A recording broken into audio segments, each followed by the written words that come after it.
Good. Right. I'll call to order the City of Indio joint study session. Today is Wednesday, May 4th, 2022. My name is Wayman Furman. I'll be chairing this session, and can I have a roll call, please?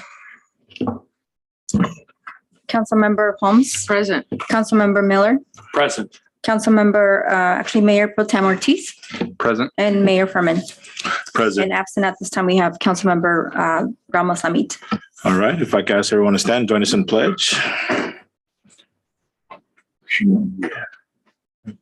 Place your right hand over your heart. Ready, begin. I pledge allegiance to the flag of the United States of America and to the republic for which it stands, one nation, under God, indivisible, with liberty and justice for all. Amen. All righty. The next item is public comment. Do we have any public comment for our closed session? None. Study session. No comments, Mayor. All righty. So we'll move on to the next items. Item number 4, 4.1. It's a budget discussion. I believe our city manager, or is it Robbie we handled? City manager. I think I would turn the time over to our assistant city manager and finance director. He and his team were the ones that did the lion's share of the work, as well as the rest of the staff that submitted the budget request. I'll have a little bit to say in a minute, but Rob, if you want to introduce where we're headed, and we'll jump in. So just a quick overview. Today we'll be going over preliminary general fund, water authority, and all other city fund budgets today. So today it gives you an idea of what staff will be bringing back for your adoption in mid-June for the expenditure plan for the city next fiscal year. And there are plenty of slides. We have a study session today, another one's scheduled for the 18th. We'll go over that in more details in a moment. I think we just get started.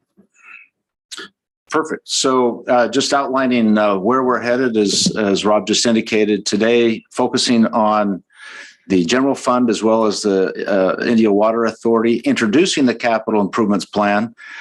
We will, and are planning a session on May 18th, which will be the more in-depth discussion of the one-time monies that are available.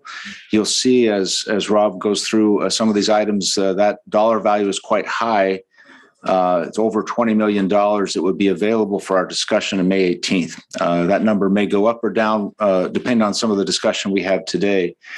But it's important, again, for the team in finance that does such a great job in compiling the budget, that we have your final determination by the end of May so that we can prepare the documents for adoption on June 15th. There are a couple of weeks just to get the final document together. So we do appreciate your help working through this next month to present our financial plan for the next fiscal year. Do you have a comment? Just want to mention that we're breaking this down into basically 4 parts. So after Brian goes over some of his items, City Manager Montgomery, then the Water Authority will be presenting their budget. And then we'll go through the city, various city budgets, and then we'll go over the capital improvement plan. And then on the last day, there are some additional capital project priorities the city manager wants to discuss with you. Great. So I wanted to make sure that the council and the public were aware that a budget is not just prepared in a vacuum. There are reference points from previous years, but the priorities that you have set in the past, as well as these ongoing strategic planning focus areas that we have discussed, you realize, and I've sent to you probably a list of 30 or 40 pages as a work plan within those priorities. Depending on what you adopt over the course of this next month, that document will be an accountability document so that we can all track this important work that you've asked us to do on behalf of the residents. We call it a strategic plan. In many ways, it's a work plan, but the broad focus is on some key areas of focus, including public safety, obviously. So police, fire, ambulance, as well as our emergency management function, business and job growth, economic development elements that we are always in tune with, in part for the revenue, but also for the jobs and economic vitality of the community. We know that community infrastructure is critical, and the council is very well aware that while we don't provide the electrical infrastructure, it's such a critical part of our future, that we coordinate this community infrastructure and have a plan to work with IAD to make sure some key infrastructure comes into play. Our survey work that we did over the last year or so with the community showed a great desire for community beautification. And so there are a number of elements within this program that you'll see address that.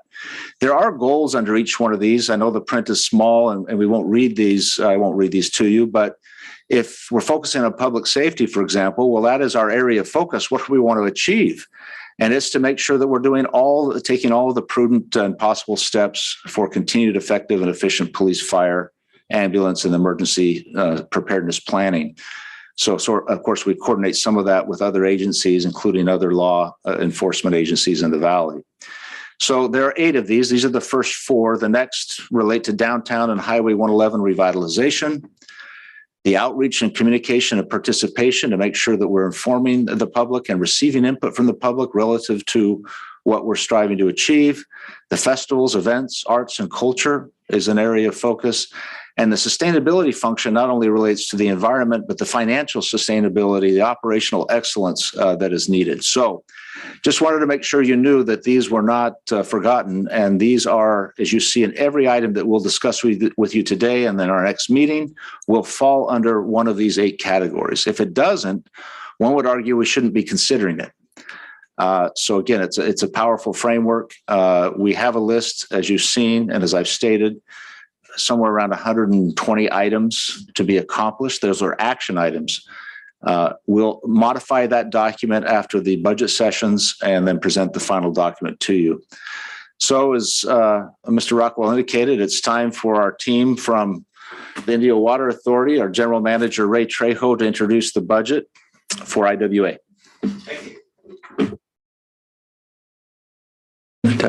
Okay.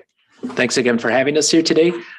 Before I introduce Brian Kinder to present the details of our budget, I wanted to just share with you that as we planned and prepared this year's budget, we included our current drought in mind. And what I mean by that is we included additional rebate opportunities for our residents.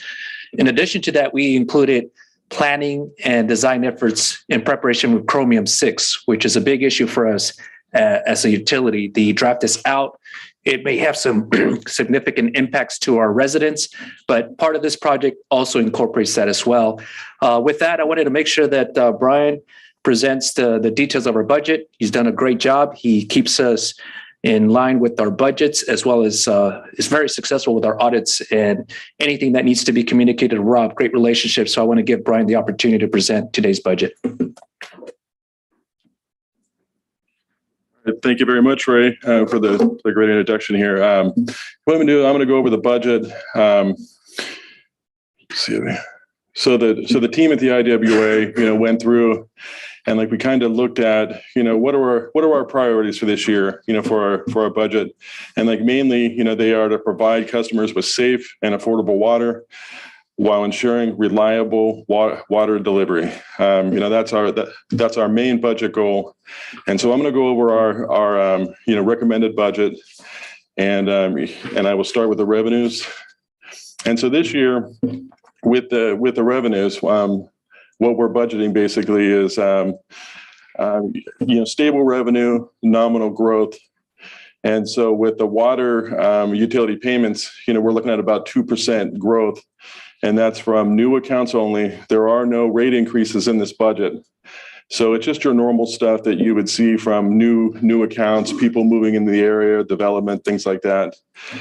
Meters is going up a little bit, meters and services, and that's mostly due to development. And then these items I wanted to cover here, reimbursements, water replenishment, interest earnings, transfer in. If you look at reimbursements, we kind of took a conservative approach, and we're only putting in grants this year where we know for sure we're going to receive that money. In past years, we would put the items in there, and sometimes we would not receive them. So just to be conservative, we're only going to include them, and that's why it's down a little bit, when they actually are received. Water replenishment. One thing I want to mention there is CVWD, which is actually in charge of that program. They they've implemented a 5-year rate increase. So the first year that will be affecting us is on the bottom.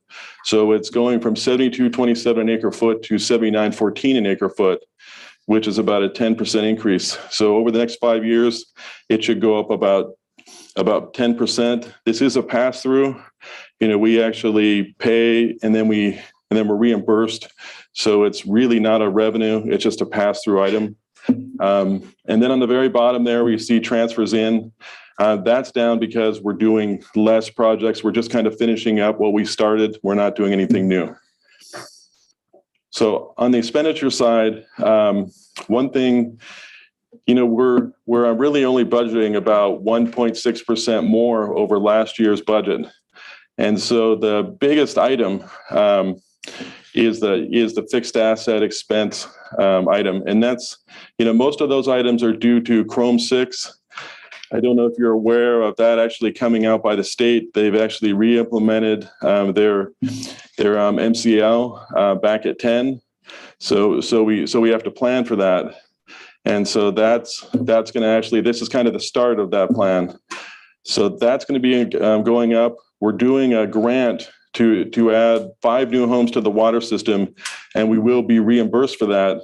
And then also the biggest item on there is the Erica replacement program. Those radios, the City of Indio and the IWA, they're actually planning on like replacing those radios with another system. We're not sure exactly what that will cost, but this is an estimate of what it would cost.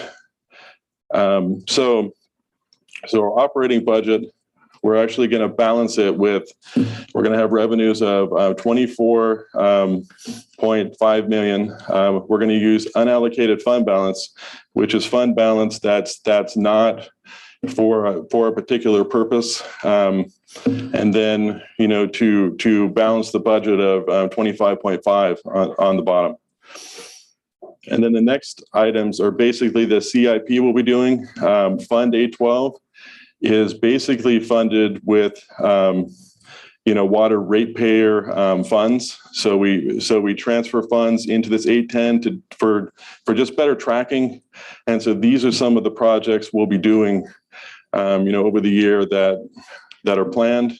And then in the other 2 funds that we have, which is Supplemental Water Supply Fund, we're going to be working on a water recycle project with EVRA, and then we're planning on doing a supplemental water fee study. We haven't done one for a while. The last time we did it was in 2013, so we would like to look at it again, and so that's also in our budget for next year.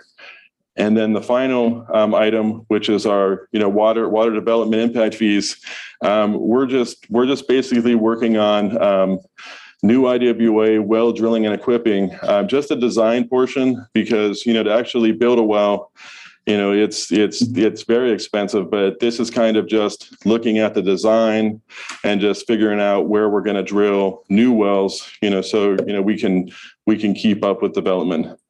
So that's all that I really have in our budget. And if we go back to the main slides, revenues are up 2.1% projected, and then the expenditures are up 1.6%. So it's a very, very conservative budget from last year. And right now I would like to take some questions from the council if they have any about this budget.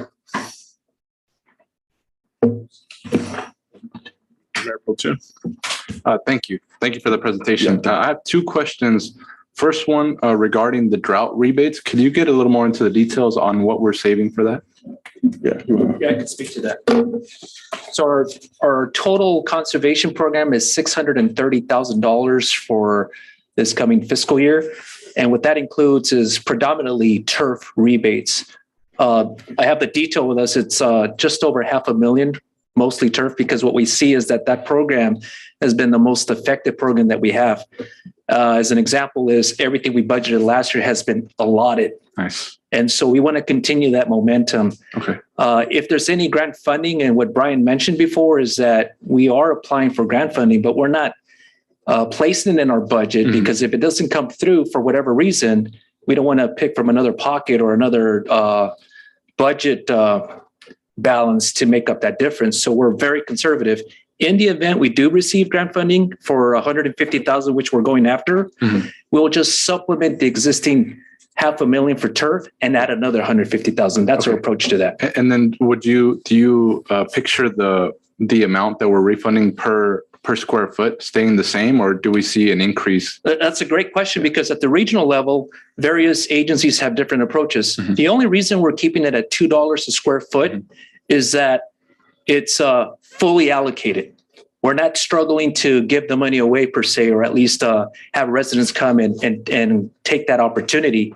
If, for example, we only allocate half of the funding and we're 2/3 through the year and we still have a significant fund available, then we would bring it to your attention and recommend an increase to motivate the residents to apply for that opportunity. The fact is that it's oversubscribed and we're successful. So why raise it when we're already in a successful plan? That's the reason why. Sounds good. And then I had one more question with the Chromium 6. Yes. Do we need to plan ahead for additional ongoing costs for filtration, or is that a one-time payment that we're doing? Yes. Or are there also ongoing costs with that? So where we're at right now is that the state came out with a draft MCL, and currently all the agencies and private entities are responding to the state with a draft. And the response is overwhelming that the state is underestimating the cost of treatment. So the process typically takes at least 1 year before it's fully implemented. Gotcha. Prior to that year, we're being proactive and we're planning, we're hiring consultants, we're collaborating with CVWD and other agencies to ensure that we have the same message and to ensure that we have the same numbers to the state. And what will happen is the state may update their numbers much higher, which in turn may result in a higher MCL that we may already be in compliance with. Gotcha. That's a 1-year process. We'll continue to update you with that process. Okay. But for now, we have planning dollars in there to prep ourselves in the event it does become a full-time MCL. Great. Thank you. Appreciate it. Thank you for the presentation, Brian. Ray, a couple quick questions on. I agree with you to an extent on the rebate, but the problem is with the rising costs of everything, including irrigation pipe and other stuff, because it's petroleum based. I don't know. I know you're giving it away, but it doesn't make it realistic for some people. I think we're leaving behind because they just aren't able to afford at $2 a square foot to take something out. The lots that I'm seeing in Heritage Palms, where I'm from, are anywhere from 10 to 15,000. And when you're talking about taking out 500 square feet of turf, you're giving them $1,000. I don't know how many people, are going to really take advantage of that. And I know an extra dollar doesn't seem like much, but to some people it helps to be able to do it. So I think we need to reconsider that, especially if we're talking conservation, because the governor hasn't put the clamp down to us yet. But I have the distinct feeling he's going to pick one size fits all. And even though we do have an abundance of water because of our Colorado River, recycled water that are going out to our golf courses, we've had a lot more than other places. I have the feeling he's going to make us that. So the more conservation we can do, the better off I think we should be. Absolutely right. And I'll be working with their city manager. The $150,000 grant funding that I mentioned is actually for disadvantaged communities. And what we want to do is come back to you with a proposal and mirror that grant funding process. And what I mean by that is, in the event we do receive the $150,000, it's supposed to go just for disadvantaged communities. And what it may offers us is the flexibility to raising that $2 to perhaps $4 so that the disadvantaged communities can come forward and actually afford replacement of turf. So we look forward to that process. It's the first of its kind in this region, and maybe it's something we can use as a model for future allocations. So in the event we have 500,000, maybe we can set aside 100,000 for that particular reason, but we would have to have some guidelines as to who can apply and who qualifies for that so that we are equitable with our residents. Very good point. We really appreciate that. And we hope there's going to be more state funding too, right? I know I've heard of more grants coming down for turf removal from the state. And I know also in our transformative climate communities grants that we're applying for, we're also including some of that turf removal as well. So hopefully we can get several piles of money to help with that on our end too. Absolutely. Yeah, thank you. And then just two other quick ones. And so the Erica, you said you estimated it. Is it based off stuff you've gotten from Rob or the police department on what it is? I know we can always come back with a bite of the apple and adjust it after 6 months, but where 245,000 seems a little cheap to me. Compared to what it's this supposed is to be. just the start of the replacement. I mean, Okay. they haven't even decided what models they're going to produce yet, but we knew that, something was going to happen, and they are very, very expensive radios. So whenever it does come in the bids, we will adjust as necessary. Take it out of capital improvement, I Yeah, anticipate. Yeah, Okay. we will. And then the last one is with this I take it as there are labor agreement in there, and with that, the new budget is adjusted for that and the costs and everything else. Yes, it is. Thank you. Thank you for your presentation. Yeah, thank you. Great. No questions. You have one more item? Yeah. We have no further questions. Just one more comment is that I'm collaborating with Tim and the city manager. The current budget does not have one more position that we may propose to really help us with our upkeeping with our HVAC and our backup generators for our wells. We think that's very important. So we may come back with a minor adjustment to collaborate and contribute towards one FTE. And that would be in collaboration with Tim's group, because they've been very effective in supporting our needs, but the needs are continuing to increase as our aging infrastructure continues to age. So that might be one minor adjustment that we'll come back to you with. We can definitely absorb it with our existing budget, because we have a couple positions that haven't been filled quite yet, including the prior AGM position. So we're confident we have the funding to support that. Mr. Mayor, if I could. Sure. The reason you just wouldn't put it in now and be done with it, if it's something you're really discussing and you really feel it's needed, why guesstimate? Why not just ask us and put it in and be done with it? Absolutely, because the discussions just happened just recently, given that need. Yes, we would like to have you consider putting that position in, and we can come back to you with that final if we may, City Manager. Yeah, so there's kind of a work session now. I think if there's support for that, we are bringing in new generators also on a grant. So we need to maintain those. They need to be exercised and maintained in a proper way. So the final document could very well include that, and we'll make note of that and see if you approve then. We'll bring that back in June. Okay. And what is that FTE? What does that stand for? It's a full-time employee, Oh, okay. which we find to be more effective to have someone in-house than to continue to search for consultants to support us with that work. Gotcha. It's just the amount of backlog we have justifies having a shared FTE with another department. Sounds good. Thanks. It's great. Thank you for the presentation. Very thorough.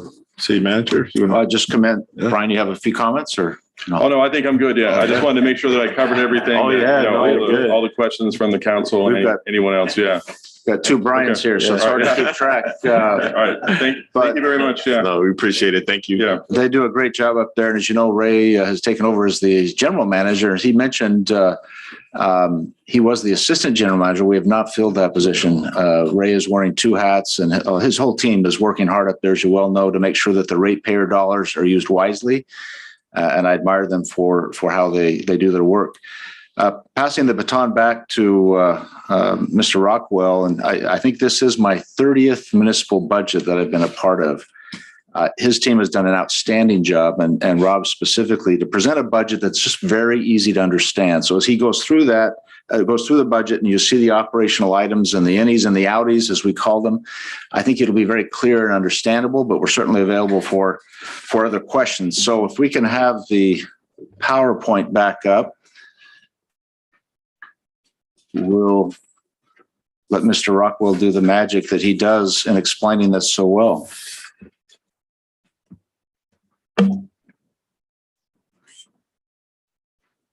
Whoops, I took your animation away. There goes the magic. Okay.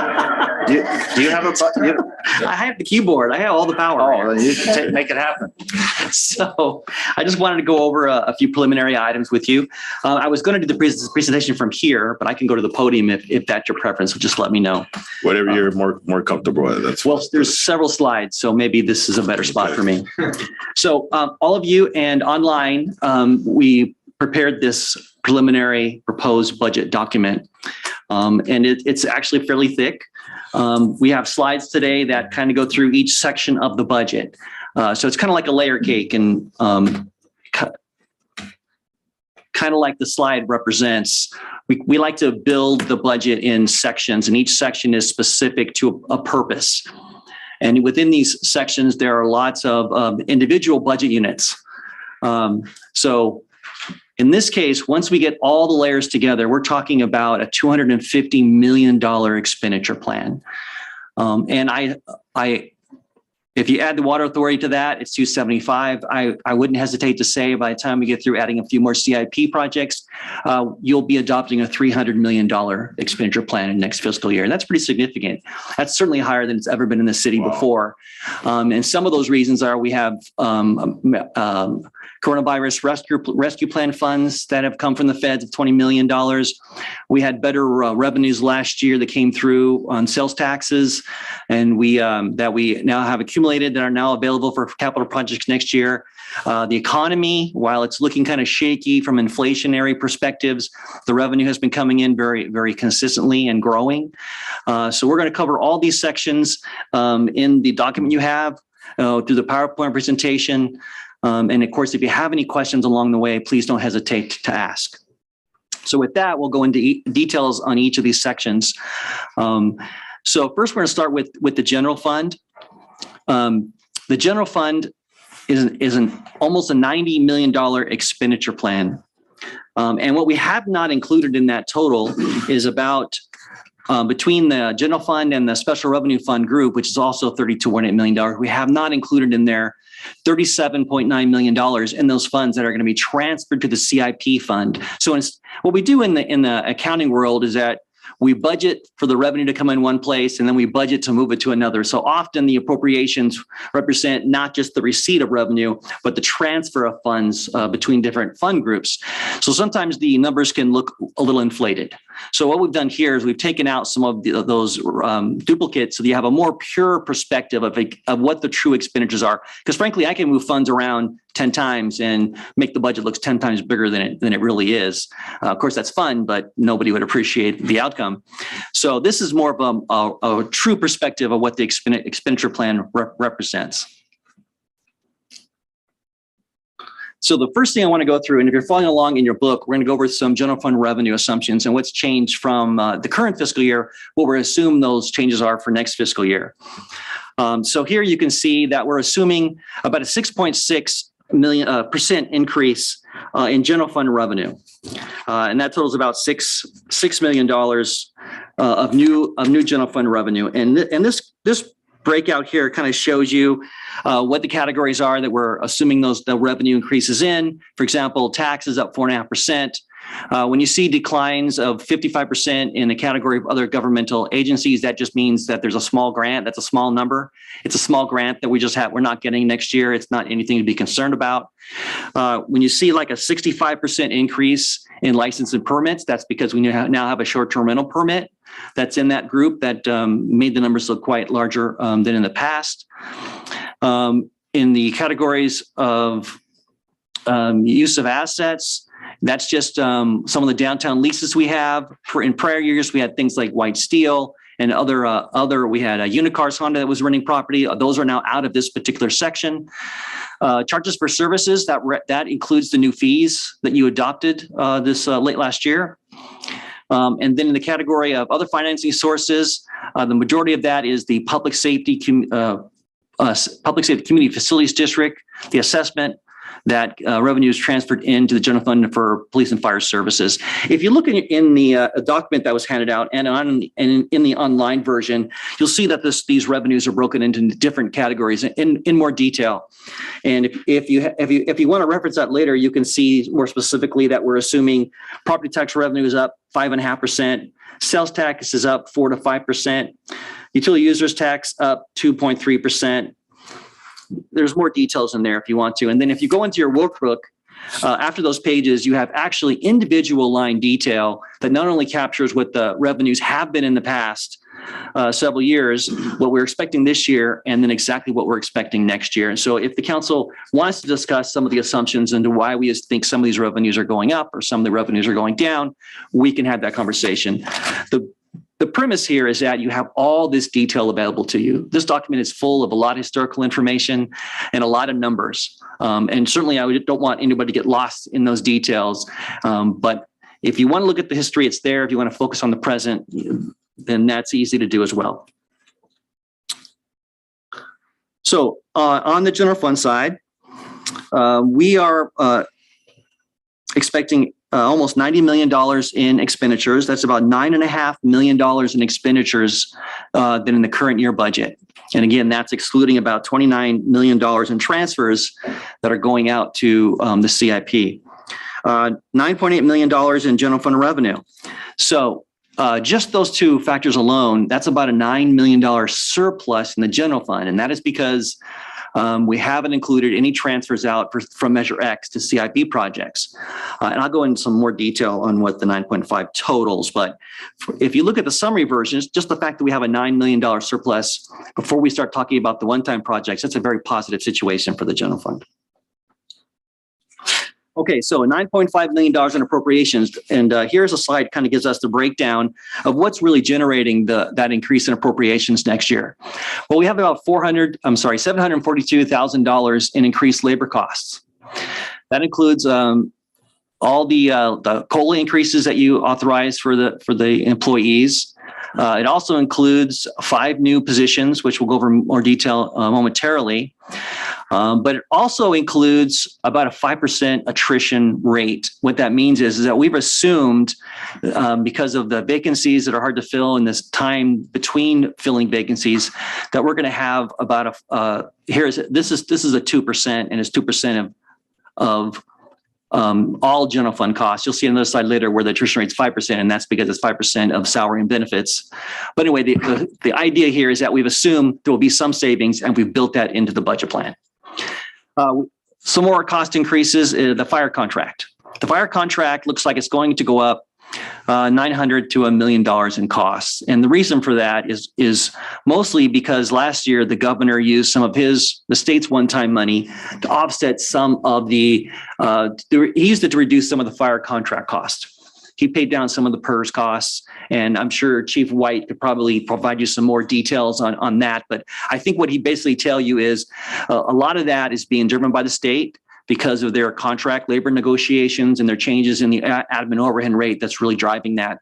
So I will say that it's going up quite a bit, but I would also say it dipped a bit this year in cost wise. So if you forget the 1 year dip, then it's still a bit of an increase, but probably not as significant as it may look.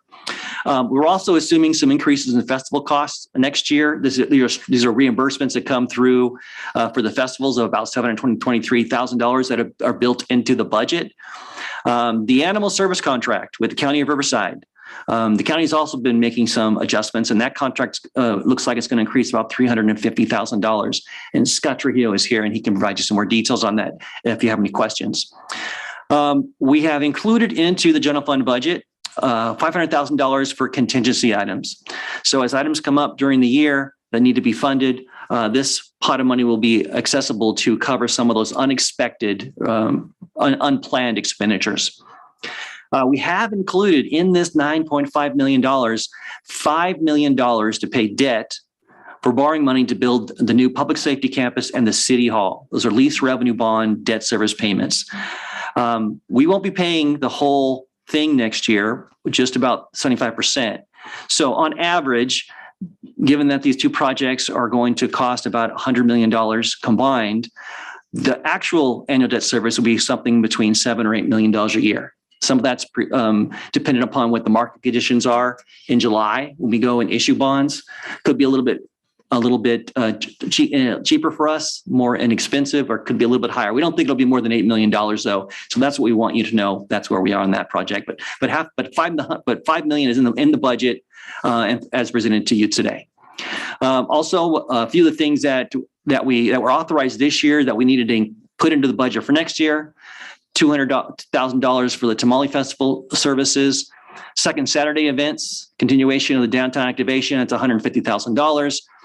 Tax abatements. So the city has a few tax sharing agreements, TOT, transient occupancy taxes with a few hotels, some sales tax sharing agreements with some auto dealers. So the assumption is if we're going to get more revenue from those sources, they're going to get a larger share. So that $530,000 is representing some of the revenue that has to be allocated back to those businesses. P&P maintenance, P&P is parks and parkways. So there's some increases in water costs, and there's some money that's been built into this budget to cover enhanced maintenance. And then there are about $215,000 in general costs that come through some corrections in overtime allocations to be more consistent with history, general changes.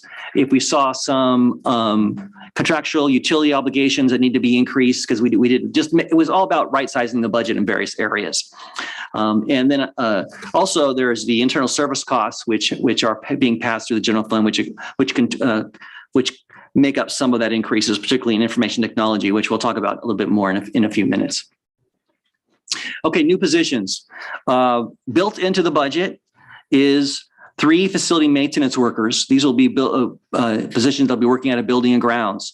1 police record specialist. This is a position that will be directed to specifically deal with public records and redacting records. I understand that's quite a load at this point in time, and there's a backload we have to catch up on. There is 1 part-time community improvement aide for the teen center to better equalize the staffing to the student population counts and to manage the programs out there.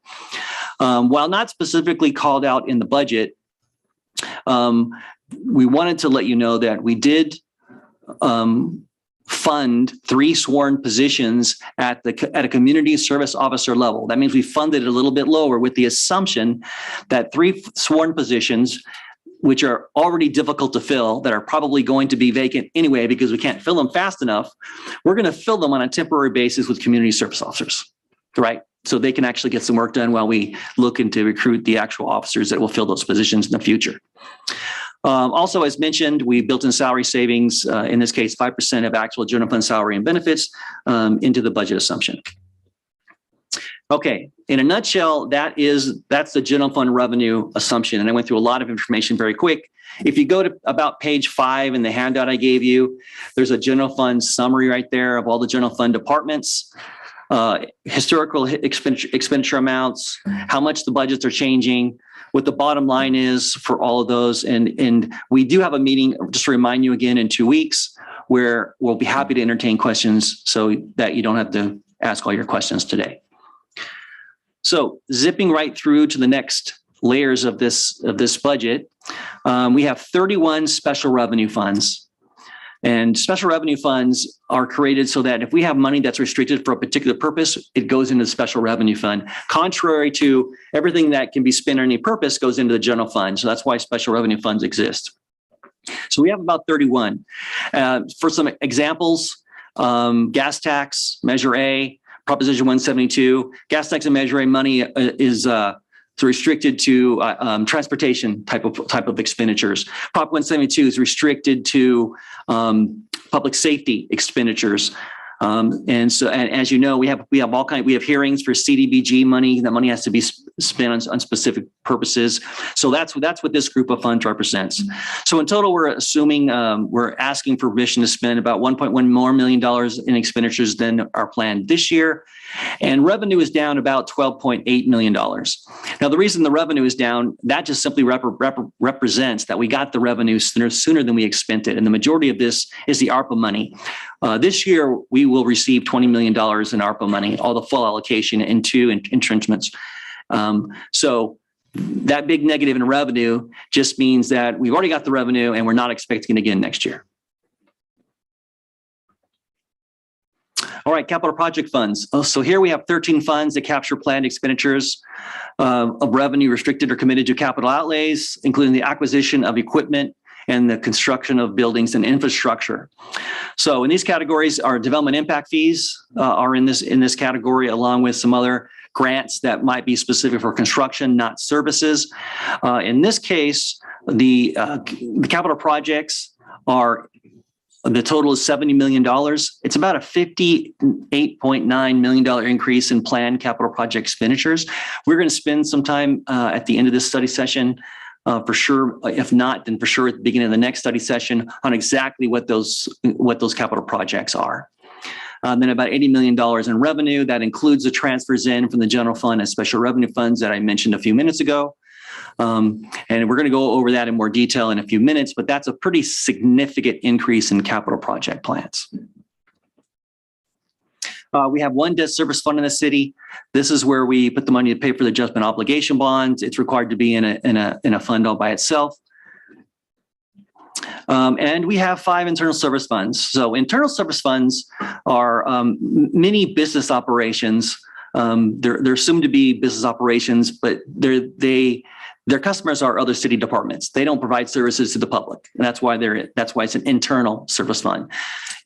On the counter to that is our enterprise funds. Enterprise funds are many businesses that provide services to the public. IWA would be an enterprise fund. The golf course would be an enterprise fund because they provide services to the public. This is just the internal service funds. And here we have 5. The risk management fund is where we capture our insurance costs. Building and grounds are all our building and ground maintenance. Information technology stands out for itself. Our fleet maintenance and our vehicle replacement fund. And I put the numbers there so you got a sense of how big these department operations were. So if you wanted to ask how much money does it cost to maintain and the fleet? Well, it's about a $3 million budget. Now, what's unique about these, and when we take the costs from these, we spread those costs to all the other funds throughout the city based on various different allocation plans. Like risk management because it's liability insurance, might be spread on a number of positions. Fleet maintenance cost is spread by whether you have a carpool and how many vehicles you have that need maintenance. So there are various methodologies for which these costs are spread. But overall, the expenditures are increasing about $1.6 million. Revenue isn't up quite as much, and that simply represents the expenditure of fund balance. Because unlike the general fund, these funds can carry funds over on the balance sheets 1 year at a time. So because I mentioned that these funds, these business units are, they get to pass all their costs on to other funds. So it's important that we do manage those funds, and they have significant impacts on the general fund. So here, just really quickly, the risk management, we saw some reductions this year on our liability insurance. Information technology, we have been upgrading significantly in this city the last couple of years, and Measure X funded a lot of the one-time costs. And now we have ongoing operational costs that are now being built into the IT budget and spread across all user departments. We didn't have any increases in the vehicle replacement fund, and is provided a standard $500,000 allocation from the general fund. In this case, the appropriation increase is $500,000 because they have some residual money that they're going to be spending. So effectively, the vehicle replacement fund is going to have a little over $1 million, 528 from last year, 500,000 next year. Building and grounds, as I mentioned, we've added 3 facility maintenance workers that are incorporated into that budget unit, and that's why the appropriations are going up, along with some funds to cover some other operational necessities. And then fleet maintenance, minor increases. Again, that's mainly tied to inflation, cost of gas, and auto parts.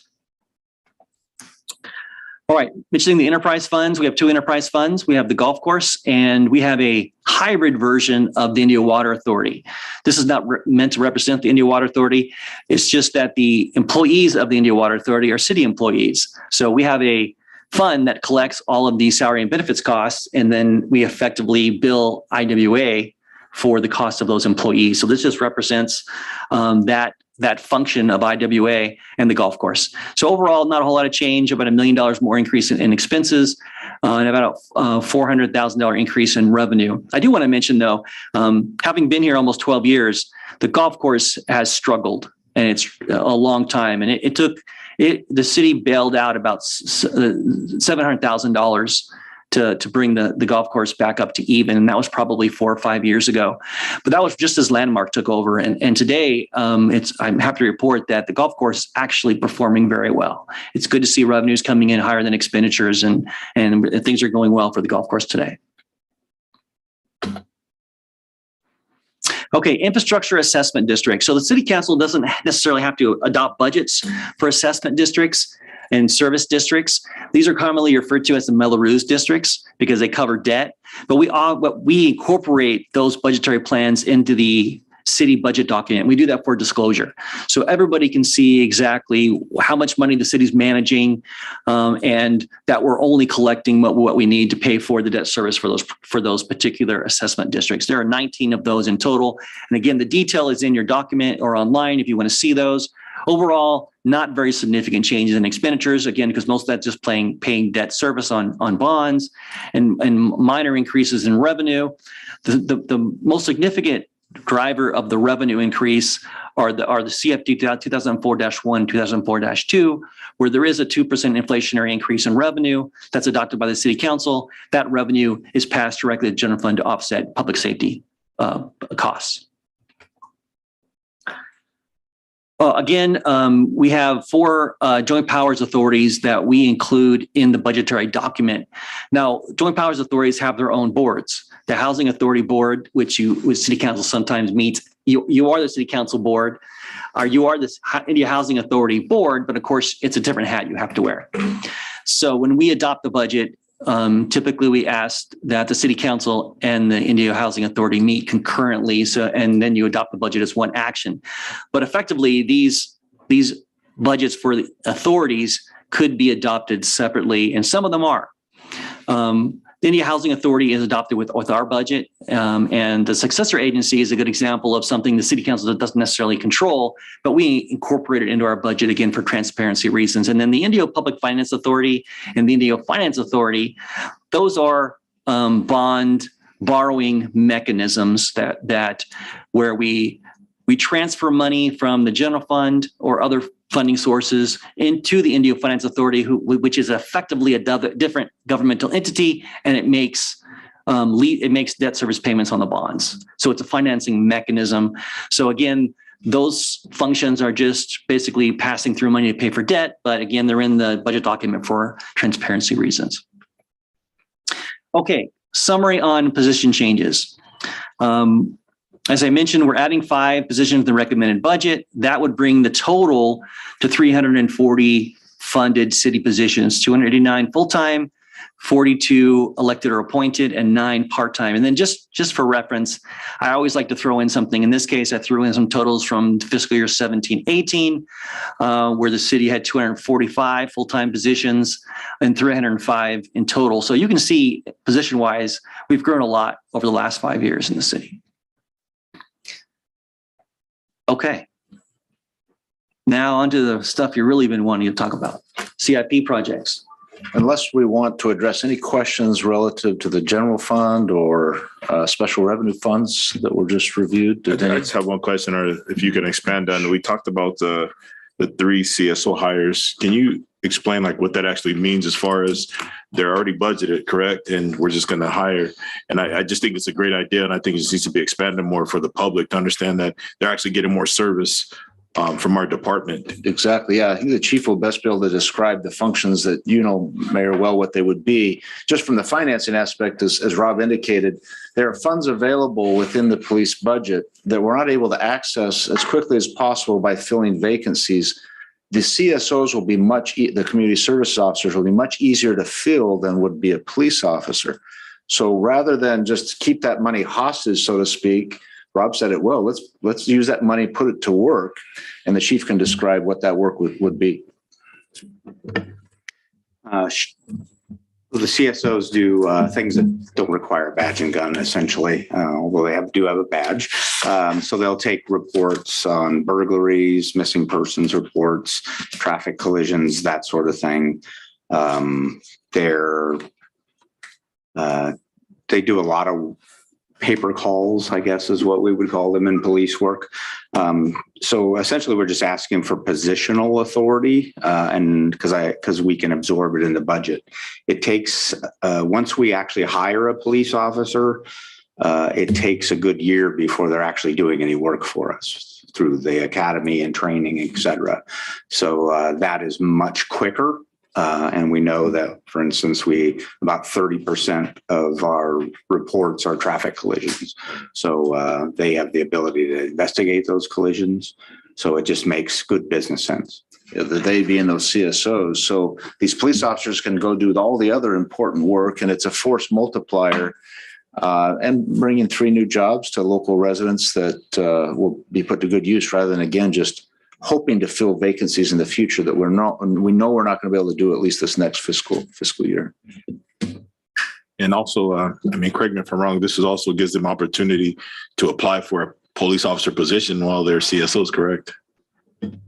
Correct. For instance, we have a dispatcher that we hired who's now in the academy to become a police officer. So many times it allows us to get a feel for them. They get a feel for, is this something I want to do and commit my life to? Because the academy is not an easy thing to pass. It's 6 months away from home, and it's very demanding. Great. Thank you. I have no further questions. I just have a question about the same thing, because I think the CSOs, I think that's excellent and perfect for us. But you mentioned temporary. And so over the years, so are they going to be on payroll? Are they going to be temporary in terms of like a consultant basis? How do we manage the 3 temporary CSOs, I guess is my question. The word temporary is what's throwing me for a loop. Yeah, and I just jump in. The word temporary is probably not the best way to phrase it. I believe each year, as you look at a budget, it's not that we do a zero. We don't start at 0 every year, but you can look at those and see, okay, what vacancies exist? Can we continue to afford these CSOs within the savings that within the budget authority, the positional authority that the chief has in his budget?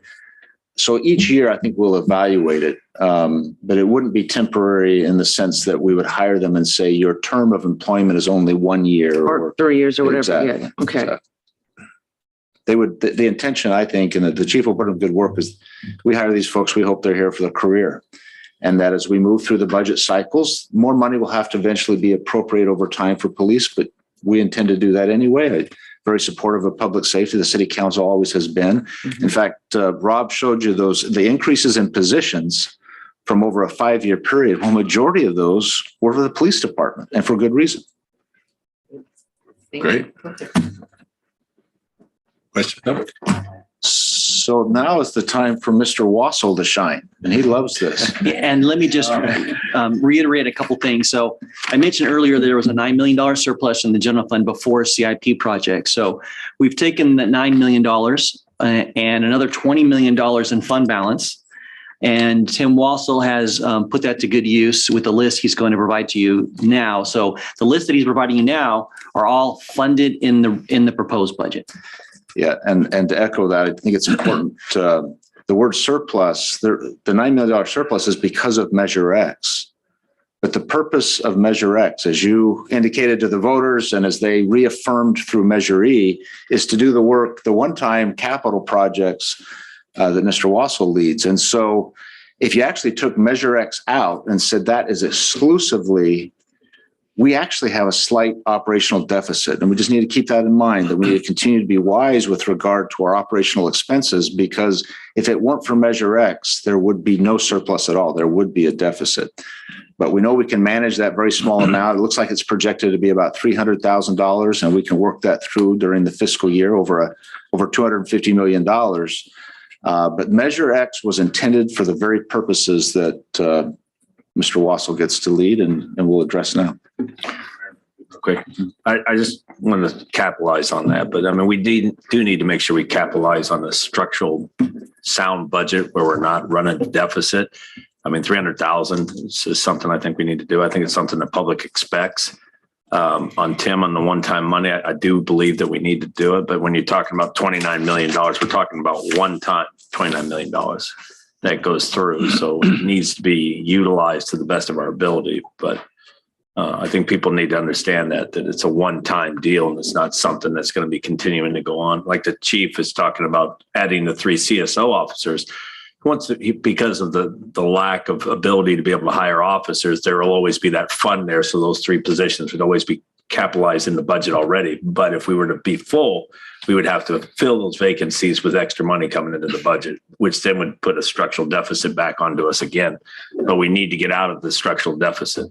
That's exactly right. And of course, Measure X is a recurring revenue, so it's commingled in the general fund. But I think our mindset, we're disciplining ourselves to make sure that we put those towards projects, the one-time projects you're indicating, though the revenue is recurring.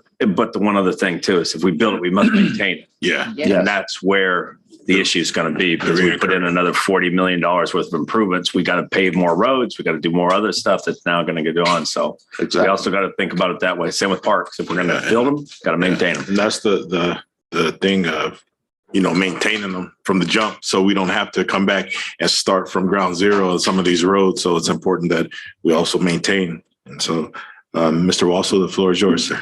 Thank you. Good afternoon, Mr. Mayor, members of the City Council, City Manager.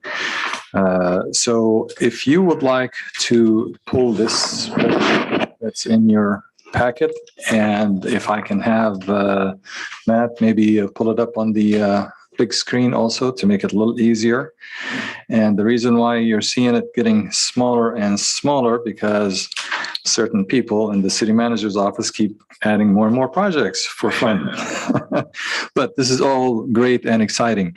Many of these projects are actually projects that you're mostly familiar with, and they're broken into sections, as you can see.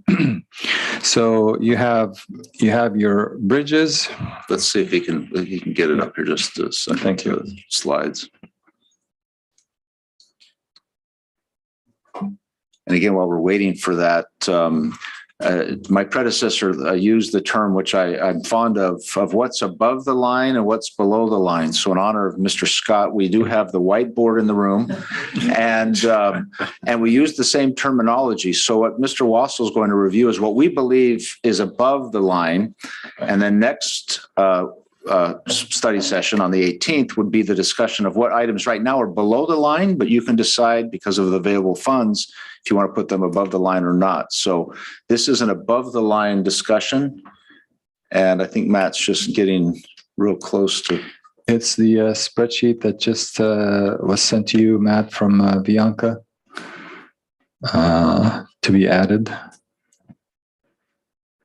While he's looking for it, you have those sheets that were attached in the budget, and it's simply, we just go over them, and they're segmented in categories. You got all the bridges that we're working on, and a lot of these bridges are infrastructure. Seismic retrofits and improvements. You have the biggest one, obviously, is the Avenue 44 bridge at the Wash. We are really pushing forward for that one to keep moving. There may be a bit of a challenge with funding because the state is asking us to kind of advance funding that and then get reimbursed. So when we get to a point where we know exactly what's going to happen, we'll come back to you and see how would you like us to proceed with that one. But it is moving forward, and it is being ready to go to construction, hopefully soon, providing that we can resolve the issue with the funding.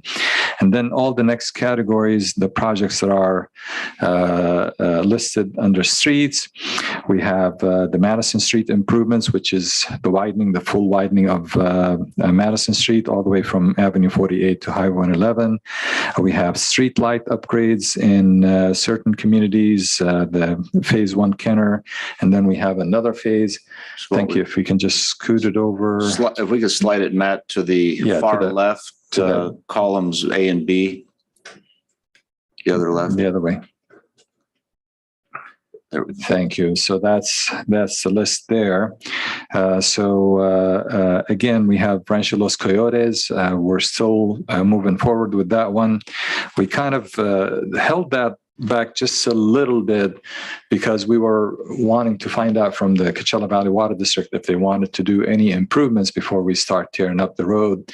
And they finally just gotten back with us and they said, no, we're not budgeted to do anything. So full steam ahead for us to get those improvements in place. Another major project, which is the Avenue 50 widening, that's all the way from Jefferson to Jackson. Portion of it is going to be done sooner than that. But that's a major one that we're going to be getting ready to investigate and study and do all the necessary things to get it going. And it's 75% funded by CVAG. There's also the Jefferson Street widening from Avenue 39 to Avenue 40. Council asks us to look into that and investigate it, and we're moving that forward. There's the Avenue 52 improvements also. There are sections that need to be done. ADA curb improvements. Jefferson Street and Highway 111 intersection. Anybody that drives through that intersection. Now, we're mostly innocent at that intersection because actually a quarter of it is in La Quinta, but we feel that quarter is the biggest cause of the problem. But they reached out to us and we're partnering on it, and we're doing the design, and we're actually getting ahead of it. So hopefully we'll get that section here improved pretty soon. When that section is under construction, leave town or don't come anywhere near that intersection. Jackson Street, complete street improvements. That's another one that we are working on. Is that the clean air? Yeah. So we got $5 million from the state to do improvements on that project. And what's so exciting about this project is actually if you recall, a couple of years ago, we finished what's called the TCC plan, the Transformative Climate Community Plan. So we've adopted that, and the state paid us to do that plan. And if you have that plan in place, you actually become eligible to apply for a much bigger grant. And we have been in a weekly meetings with the state and preparing our application for a $35 million grant for our Jules community.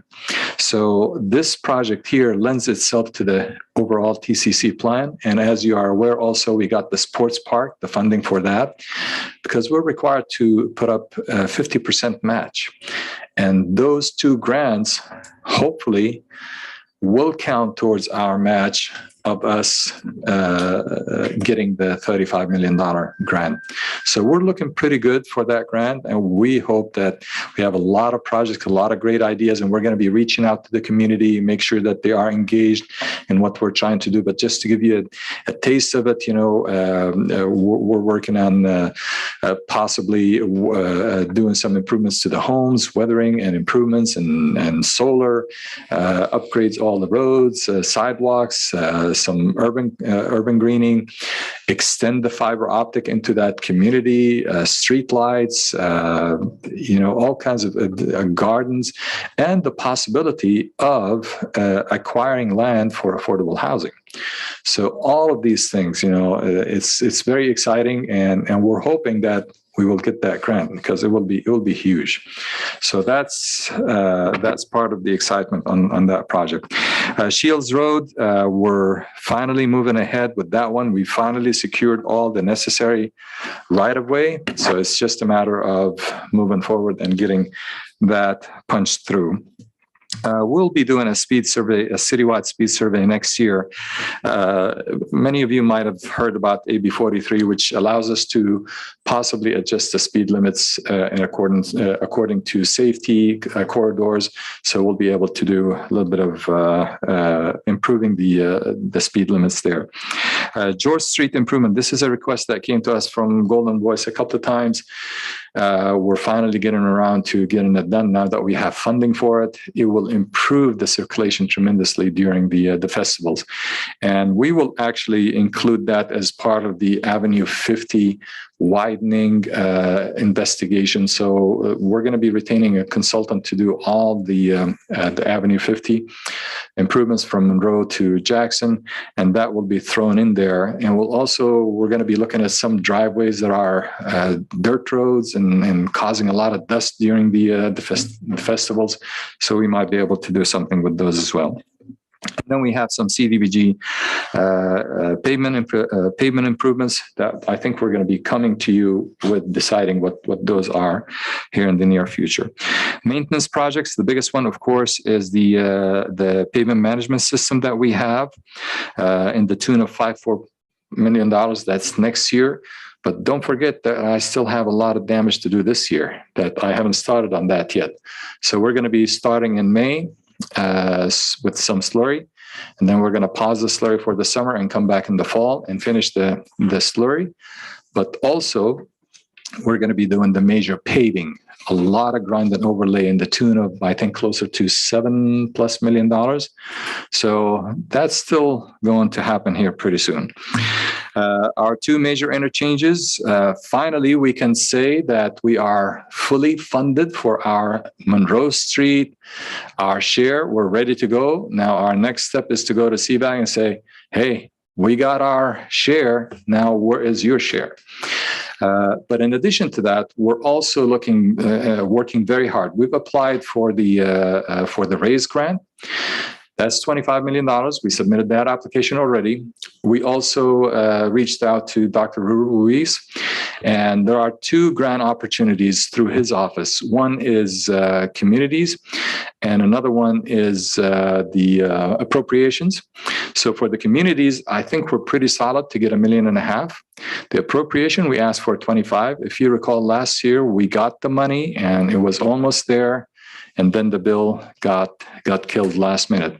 So we have an opportunity for another, our hands are out for $51.5 million in addition to whatever CVAG has. And of course, our share is already secured and we're ready to go. So this is really, really exciting. Jackson Street is going to be shovel ready. Maybe just to look at Monroe, maybe Matt, if you could scroll up a little bit, I'm not sure I can see on the screen, but if anyone else is online. So the very first column, that column C, is the general fund measure X contribution. But just drawing attention to what Mr. Wassel indicated for Monroe, there is a $12 million transfer to the Monroe project. And as he stated, so that we would be ready. It's a significant commitment. An option, of course, is to not set aside that much and use it for something else and then hope the money comes in. But we wanted to make sure we were put in the position that if the money came, we could pull a trigger. But that is maybe the largest transfer we've ever made to a capital project. I'm sure it is. We started off in the discussions, the three of us, at maybe 3 or 4 million. It was 5 million in one discussion. But we really feel like this is where we need to be. But I wanted to draw your attention to such a large transfer. In fact, that first column, as he continues, you'll see what is coming from the general fund of those transfers that Rob indicated in his presentation. Thank you, Mr. City Manager. So really exciting. Jackson Street, again, it will be shovel ready. And as soon as we finish securing all the funding and everything for Monroe Street, we will start working very diligently on starting on Jackson. It really, both interchanges are badly needed. Anybody who drives in the afternoon and gets stuck in that traffic, it is horrendous. And we keep getting a lot of complaints from our residents, and we tell them, we're doing everything we can. But it's, there's so much that you can fit on a 1-lane road. So a lot of exciting stuff. Moving on to sidewalks, we have a few projects that we're working on. Herbert Hoover is one that kind of slightly ran into a little bit of a snag. We have some money from the state. We set aside some money for us because it wasn't enough. And then our first bid came in and it was like triple the amount. So we had to go back out and bid it again. And hopefully we're going to be opening bids on May 19th, I believe, hoping that, because it's the first time we only got one bid from Granite. So hopefully we'll have more competitive bids. If that doesn't work out, we're going to go back to the state and see what we can do to work out a plan to do something. Maybe we'll do something that's a little smaller along with the budgeted amount. But in the meanwhile, we did ask for a year extension for the grant so we don't lose the money. So we're doing everything to salvage that project, but it has been a little bit of a challenge. Civic Center storm drain improvements, that's another $4+ million that we got from the state, and that is going to solve a lot of drainage problems here in downtown, and that's moving forward. We finally got the agreement in place, and we're securing consultants to start the final design on that one as well. So lots of grants, lots of fun. Under traffic signal, we have a few projects that we're working on. The one that we've been finally getting around to finishing, which is the Monroe Street and Avenue 41. We have the poles on hand. We are also out to bid on that one, and we will be opening bids here pretty soon. So you will see lights here in the very, very near future. Another one that we added, a new light, is going to go on Avenue 44 and Lago Vista. That's a brand new one that our traffic consultants, traffic transportation engineer felt that it's badly needed. So we're going to start the design on that one and get that one going. We're adding few of the solar speed limit readers in collaboration with PD. We feel that those help. I believe we're adding about 10 of them in various locations. So those are all new projects. Under parks, of course, we mentioned the Indio Sports Park. That's major one that we're in the design stages of that one. We have the South Jackson Park and soccer improvements. We'll be under construction hopefully in the summer. We did receive a partial grant for that one. It's about $1.8 million in total, and we have about $600,000 from the state. It will hopefully help that park tremendously, do some ADA improvements and spruce up the park. But in addition to that, just on the park subject, we have been going around and making a lot of improvements, getting rid of old playground equipments, repairing the surfaces, the fall surfaces. But in addition to that, we've been working with the DRD on possibly on an audit that they've done. And we've set aside some money in the tune of $2 million, I believe, although maybe here it's noted under John Noble's park. I think those are the park improvements because we have John Noble further down the list. Isn't that your intention, Mr. City Manager? Those are the parks improvements, the $2 million, and then you have another $2 million for the DDA. Yeah, I think that is a below the line item. I'm assuming the council will move it up. I don't believe the overall park improvements we included. Okay.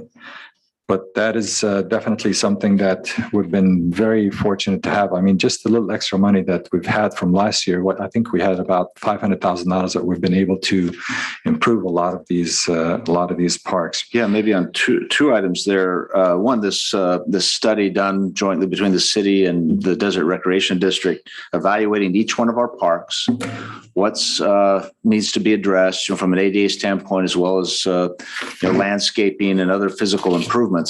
That bottom line estimate, it may be a little bit high and conservative, is a little over $3 million.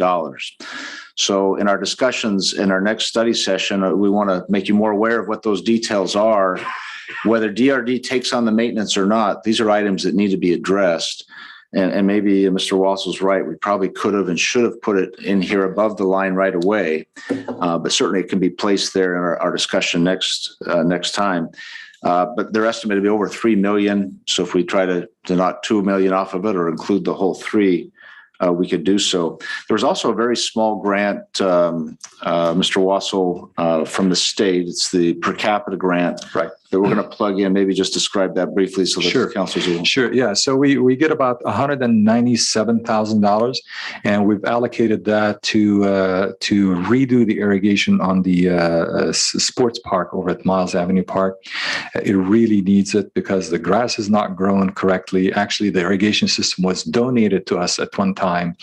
But this is the time for us to go in and make it work right, because the pressure is not there, and we need to spruce up build up the pressure and have it have the coverage correctly. So we received $197,000, and the city manager just signed the agreement, and we're going to move forward and get that squared away.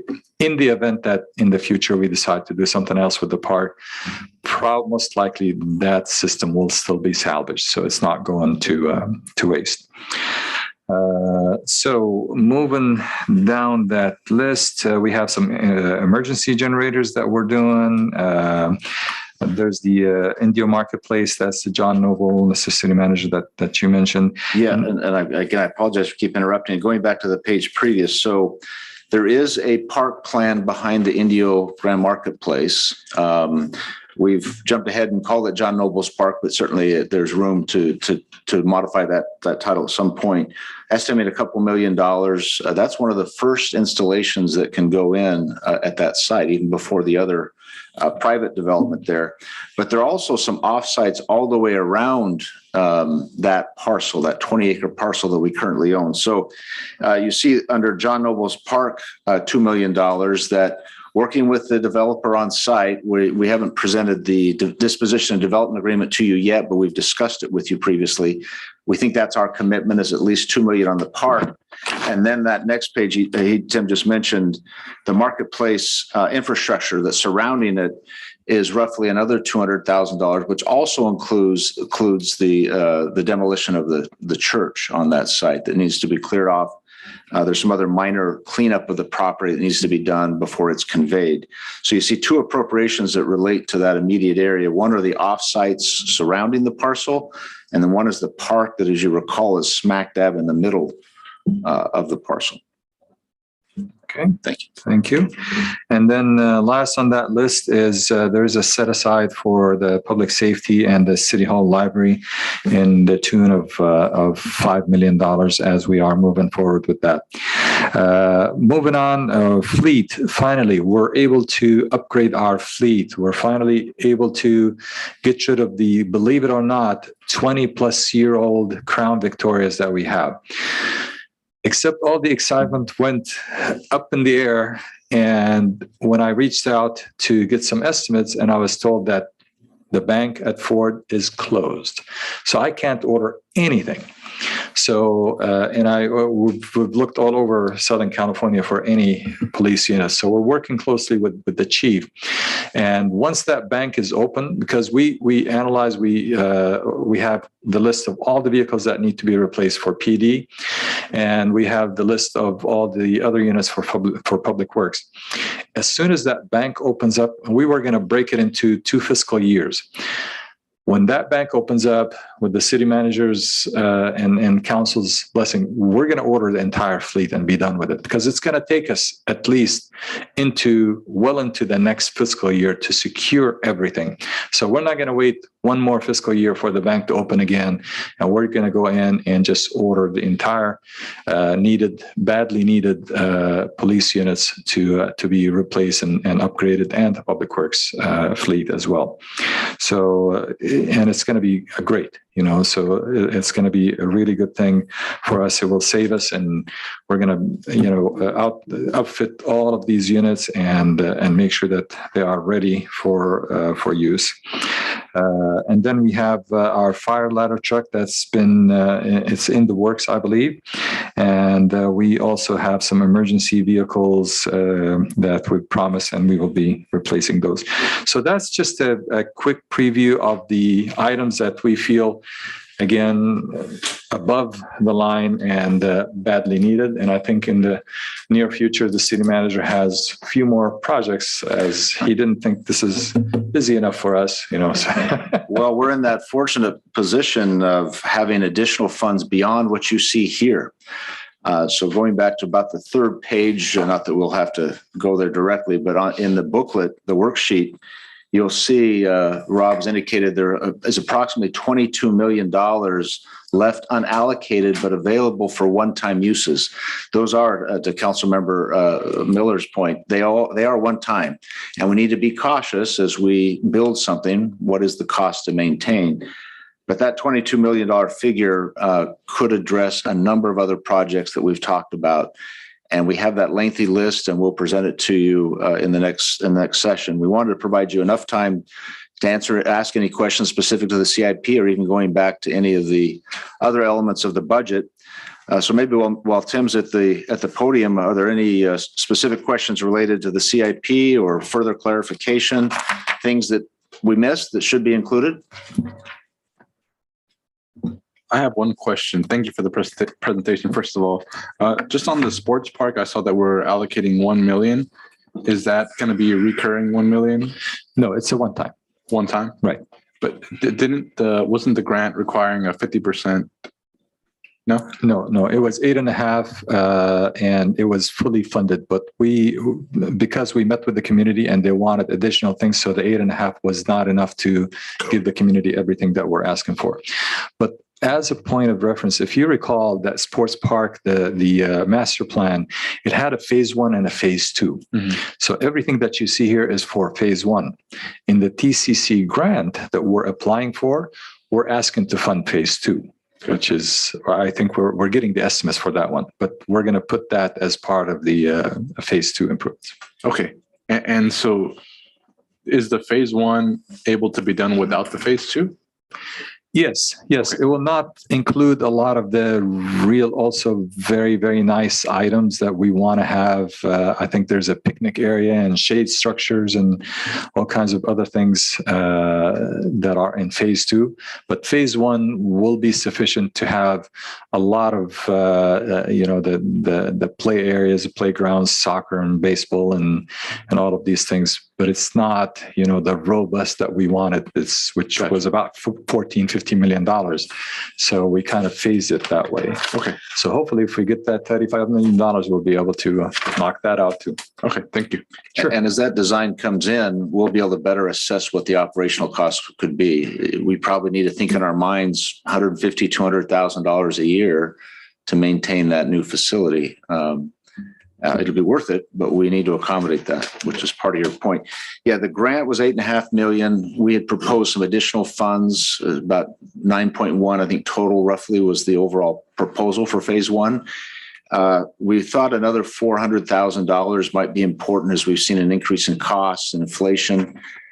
This we'll probably hold our breath, but we're hoping that we can complete all of phase 1 with what's here. We're also hoping that we have the electrical infrastructure there from our partner at IAD, which is another factor that we need to think about. I have a question. Hello. Was council member or Mayor Pro Tem complete? Did he finish? Yeah, he's done. You go ahead. Okay. City manager, this spreadsheet that just got put up, we didn't have that prior to the meeting, right? Yes, it's in the binder and it's online. It's in the binder. I'm going through the binder. I don't remember seeing it. It's it's folded in, and so it's near the very end, packed in, and it's colored, the spreadsheet. It pulls out to an 11 by 17. Well, I only have the electronic version. That's why. Oh, okay. To find it. But so I had a hard time following what was above the line and below the line. So does this spreadsheet indicate what's above the line and below the line? Yes. In fact, everything on this spreadsheet and that Mr. Wassel went through is what we're recommending. We'll be very cautious. It's your decision, not ours, but we're recommending all that Mr. Wassel went through is above the line, meaning we didn't think there would be much discussion or disagreement relative to that, but certainly that's the time now to discuss. Our next meeting would then discuss what are items that are below the line. And there is about $22 million to address those below the line items. We don't have those to present to you today, but we have these that are above the line for you.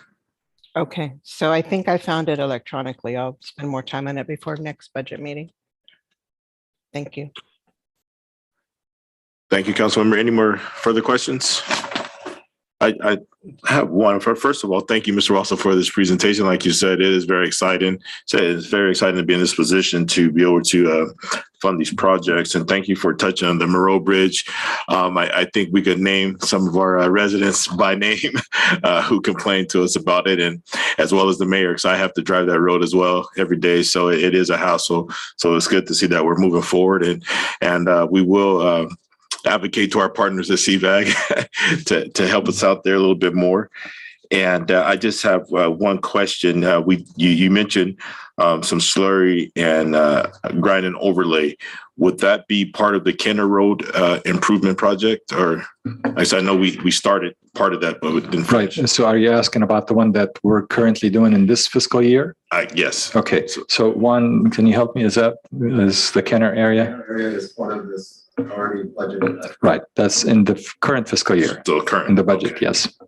Yes. And then for the next fiscal year, we'll be bringing you a list of all the sheets, all the roads that we're going to be spending, not only the 5.4, but also the SB1 money and everything else that we will have, just like we did before. We'll show you all the maps and show you what we're going to be doing.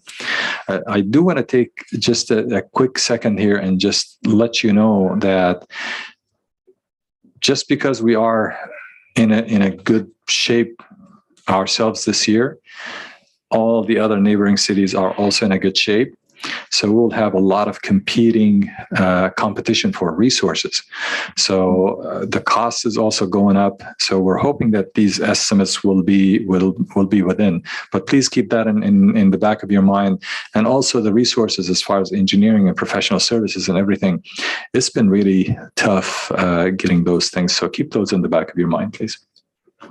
Yeah, and that, Mayor, I'm glad Mr. Wassel mentioned it. We're looking at all resources, even seeking to hire individuals that can come in to assist us to make sure we accomplish all of this that is on the plate.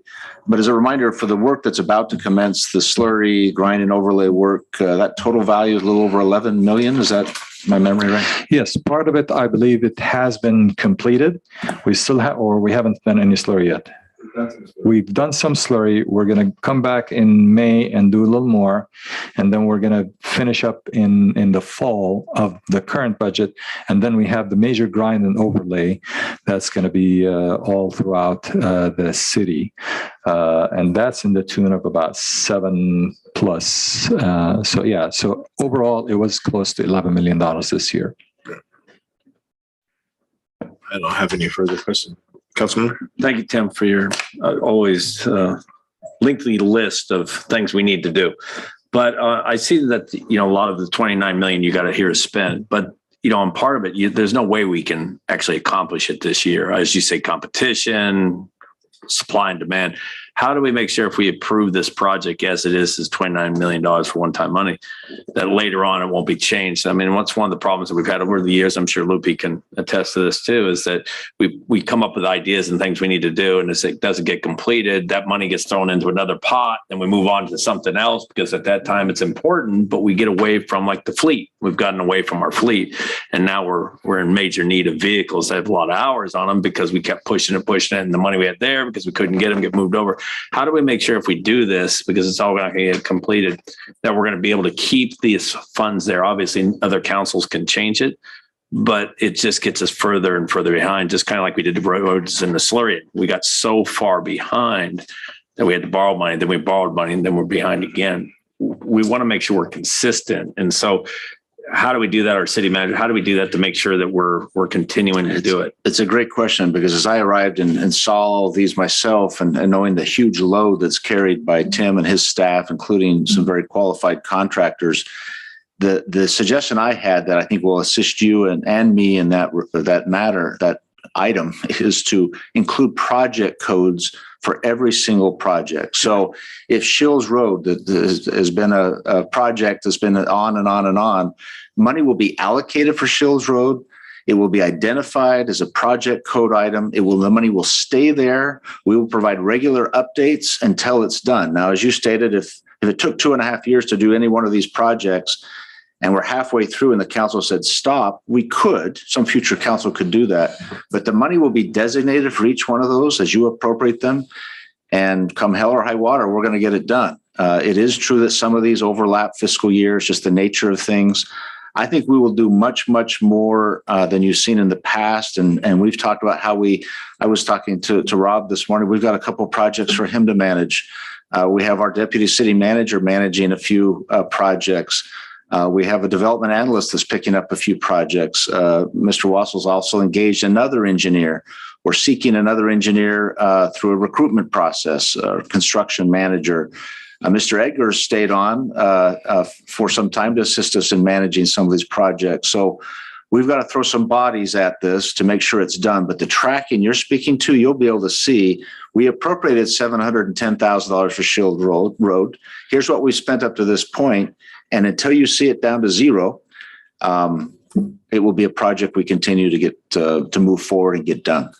Okay, I appreciate that. Like I said, it's just kind of one of the things that goes on with Rob. It goes, we have a surplus of $9 million, but is it really $9 million, or did we already allocate $6 million of it to something else? And just because we haven't spent it, it's in there. I just want to make sure that we're continuing to finish the projects that we start, unless it's really something we don't need after a while. It's a want more than a wish, because we've talked about our entryways, we've talked about our landscaping, and some of them that need to be done.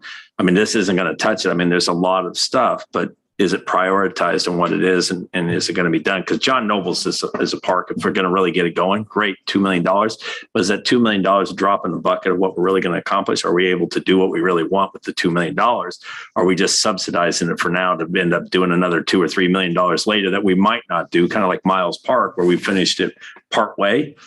We're not happy with it. Now we're trying to find ways to find money to finish it like we really wanted it. Or do we just allot the money and make sure we do it right the first time and move on?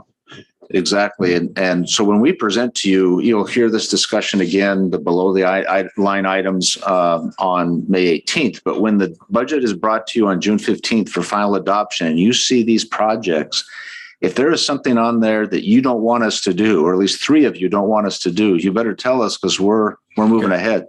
Perfect. So we got to be clear. Yeah.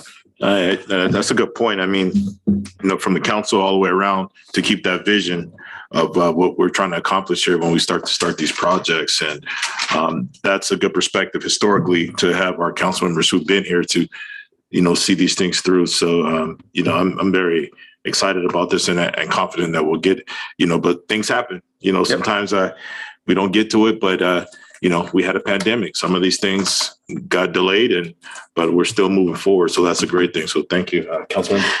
I concur with everything. Just a question. I don't want to make the council meetings, any longer necessarily, but updates. So I like that idea of that project number. That's sort of the world I'm used to. Everything applies to that. That money stays in there in the event or when there's a situation where something would change. I think, to me, I don't know, every 6 months, just a quick update on where we are, having this sheet with an update with the status, I think would be beneficial to all of us. It helps all of us keep track, because sometimes, I find myself talking about something and then realize, oh, it's really not happening. So that's terrific. That communication would be outstanding. In fact, the plan is quarterly, that we can present even better to you. And it not only would include these projects, but there are other programs from the other departments and so forth. You'll be able to get an update and see what's going on. Outstanding. You'll see them in front of you. I mean, I would even suggest, if this is, would work, include with the city manager report quarterly. I mean, those are weekly, but, maybe a quarter. We get something like this, more detail. Yeah. The way it's structured now on one of those forms I've sent you is there's an update. It gives you the comments. Okay, what is the last action taken on this project, and what is the next, and what is the estimated completion date? So we want to back ourselves up at the typical project Gantt chart, where we lie on all these projects. Who's in charge? Who's the lead? When are we expecting it to be done? And then we work back from there. Any other questions of Mr. Wassel? No. You know what? I do. I'm not sure if it's Mr. Wassel or city manager doing what you just suggested. Requires people to keep track of it. So that circles us back to that staff question of, do we have enough staff to be able to do that? Just throwing it out there, because I know what that takes. That's quite a bit of work. So we just had a luncheon meeting with NAI with Josh Nickerson. Yeah. I really would like to give Josh a shout out. He's my de facto program and CIP manager, and him and his sister they help us. They do everything, and then we added another very, very well qualified consultant. We just dumped about 10 projects on him as well. What we plan to do, and that's what we've discussed, is we're going to create a Gantt chart to all of these projects and show you in a snapshot where we are on these. And then when we come back to you quarterly, what we'll do is we'll say, here's what we showed you last time. Here's where our progress is, and then update you on a regular basis. So you will see the progress. And then if we run into any snags or anything, that's beyond our control, at least you're in the loop, you're in the picture, so you can relay that to your constituents. and the codes are going to help. So a lot of things. Now, do we have the manpower, the staff to do that? We think we do. We've already took a stab at that, the spreadsheet with the Gantt chart. So we will be able to produce that for you, hopefully on something that maybe a little larger than 11 by 17 or something, so you can see what's going on. But my office and city manager's office is always open anytime you would like an update. We meet regularly every 2 weeks with the CIP team, and we have a up-to-date list on everything. So great. No further questions. City Manager, would you like to add on to just that? one last comment in that we will send you what we think is our proposed below the line list of projects. But as I do that, we've got 2 weeks now prior to that next meeting. You might look at that list and see there's something not on there that you feel like you'd like to include, but would like some research on relative to what the estimated cost would be. So I'll send that to you this week. You'll see it. If you can get anything back to us, that way we'll come prepared on the 18th with some estimates. It's kind of a unique idea, but trying to find a way where you as a council can look at these projects and rank them and score them. And then you can decide after you've seen the composite ranking of these projects, what you would like to select. My guess is we have, and if you add any, probably $40 million worth of ideas. And there's $22 million available. So you see how that's, it's a typical process of just prioritizing what's important. But I don't know if we've ever had an opportunity to sit down and allocate $22 million like that's available for some very unique, important projects. So look forward to that list. And then please let me know if you'd like to add some items for us to research. May I please have the spreadsheet in Excel form just so that I can see it on my screen? It's really small on the agenda packet. Absolutely. We can just email it as an Excel file. Thank you. To you. In fact, this list of other projects is also in an Excel file. So maybe we'll send both of them this week too. Great. So no further comments. So Mr. Wassel, thank you. And looking forward to the next presentation. We still have roughly 20 minutes before our closed session. So we could recess until then. And so we will re-adjourn at 4 p.m. for our closed session. So.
We're ready?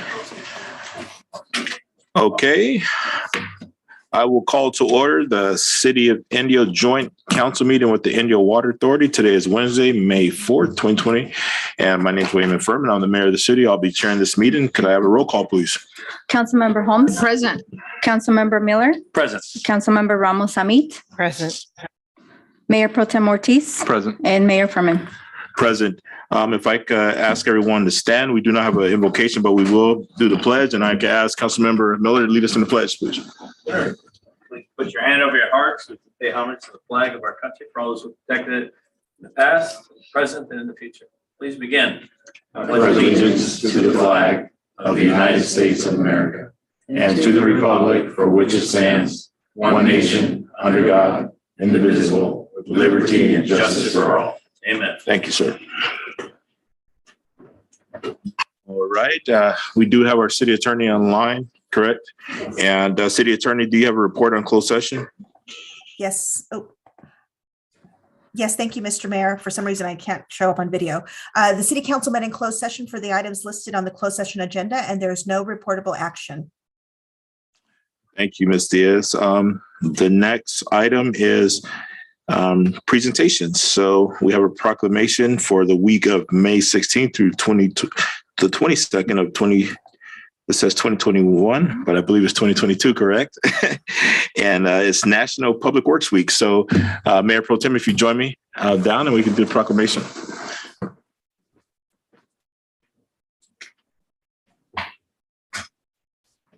Mayor, I think we have almost all of our public works, a good share of our public works team. If they want to come, Mr. Wassel, you want to invite the team up? This would be a great photo op. Absolutely.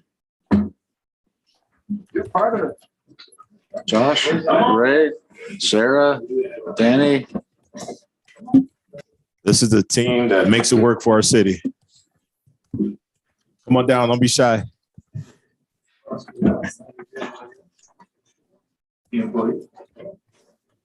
Come on down.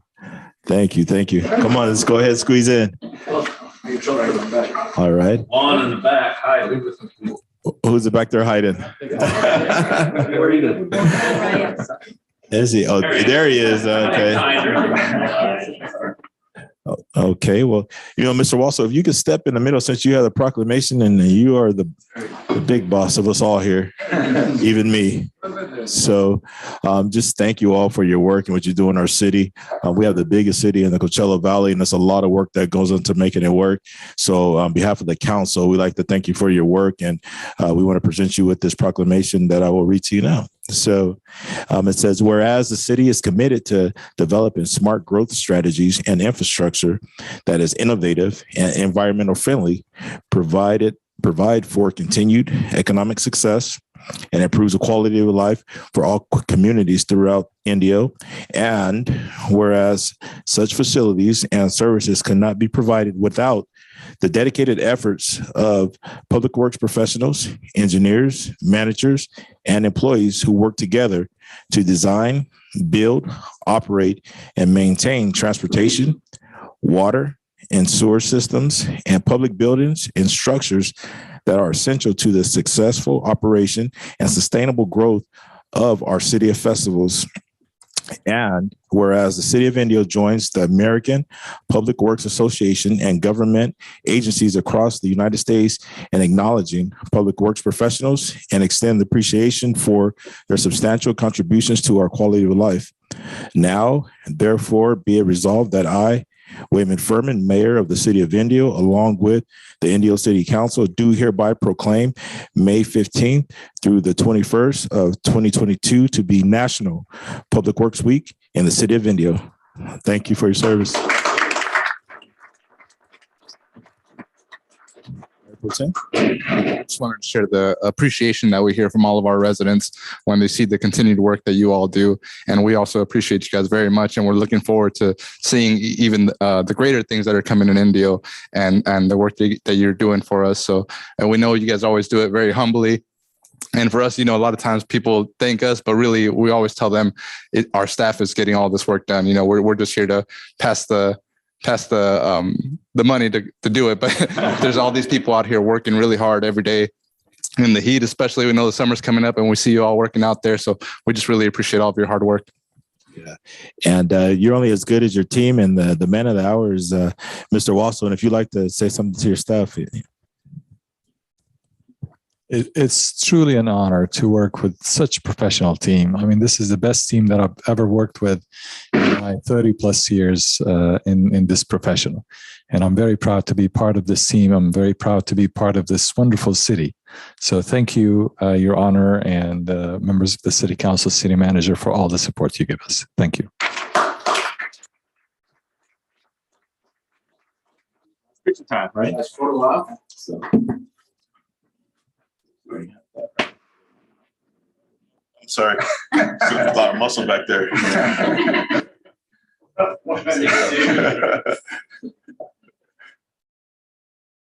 Get you on the spot. Thank you guys. Appreciate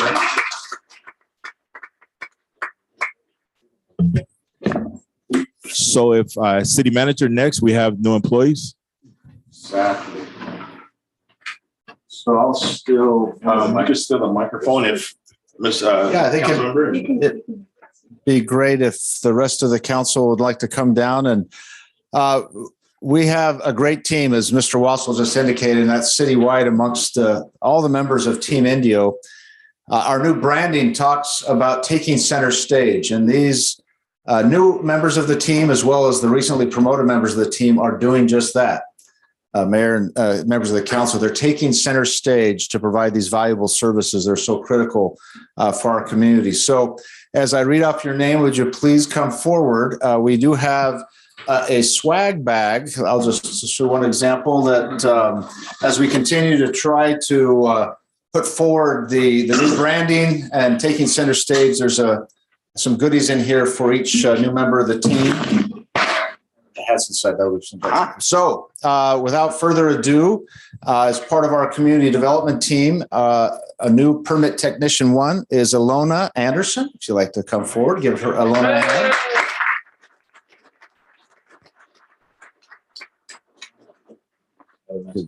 And if you stay up here for photo purposes, and I'll slide around. A utility worker in IWA, or Indio Water Authority, Lionel Vega.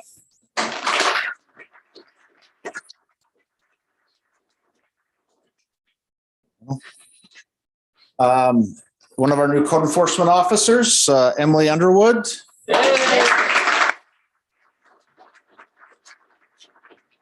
All the way from Kentucky, we brought Emily. Another code enforcement officer, Giovanni.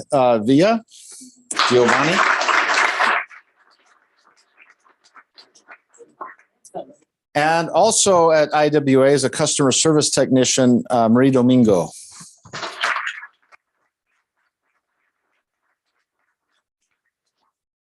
So we do have a few that weren't able to attend. Steve McClure, police officer, and then 2 police officer trainees, Shemuel Chavez, as well as Sal Sandoval there at the academy. So they're very busy. So maybe a good photo op with these newest members of the team. And let's give them a round of applause again. I'll stand by Marie.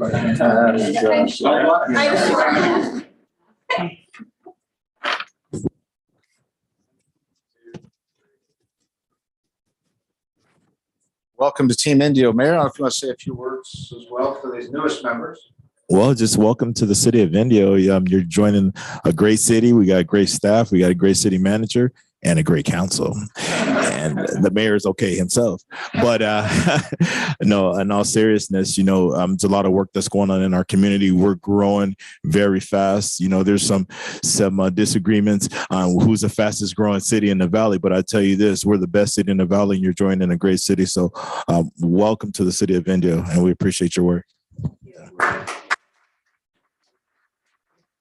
Thank you. And if the council can stay, we do have some promotions. So these are members of the team that have been with us and then have recently been given advanced assignments. So if they'll come forward, Raymond Aseo from our information technology department.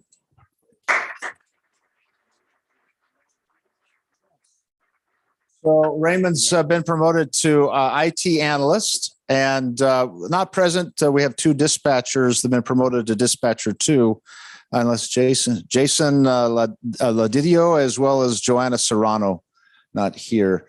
And is Karina Campos here? She didn't make it. Karina is helping us as an intern with our marketing and communications team. She wasn't able, but we want to recognize Raymond as well. He's been hanging out at the police department for a long time with our IT team, and now we get to steal him as an analyst. So he's got an expanded opportunity. So we give Raymond another hand. Photo op time.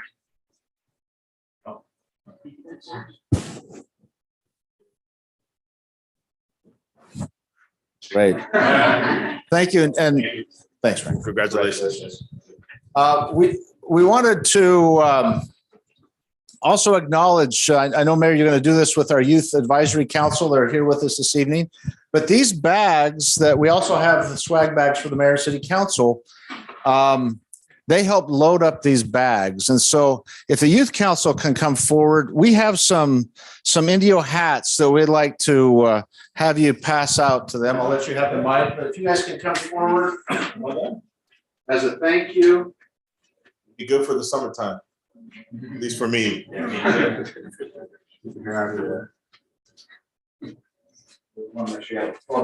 should put them on, but you come on in.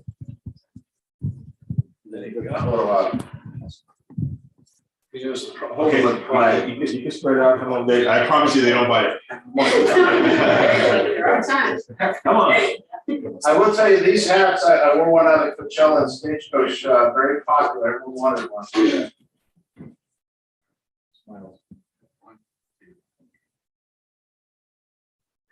Thank you. Thank you.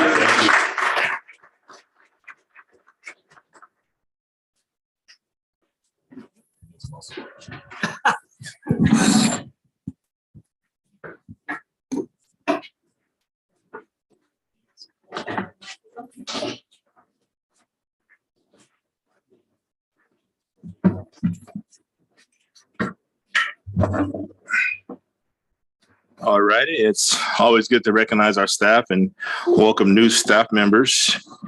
And like I mentioned, we're only as good as our team, and that's our team there. So thank you all.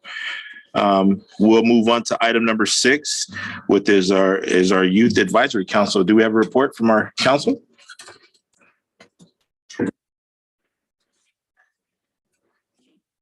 Good evening, City Council. I am Stephanie De Jesus, and I am here to give the report for the Youth Advisory Council. We were invited to Mobius, where we had guest speakers like Mayor Furman talk about water conservation. We were also present in the ribbon cutting at Dr. Carrion Park. Some of our Youth Advisory Council members also went to Chela, where they watched amazing bands and performers. Yesterday at the City Council, we voted and sorted our shirts by size. We also went to the FNL Awards banquets where we had a social.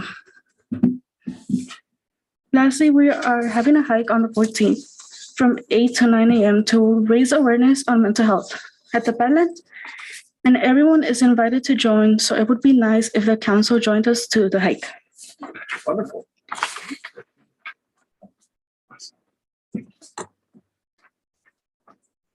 Great, thank you.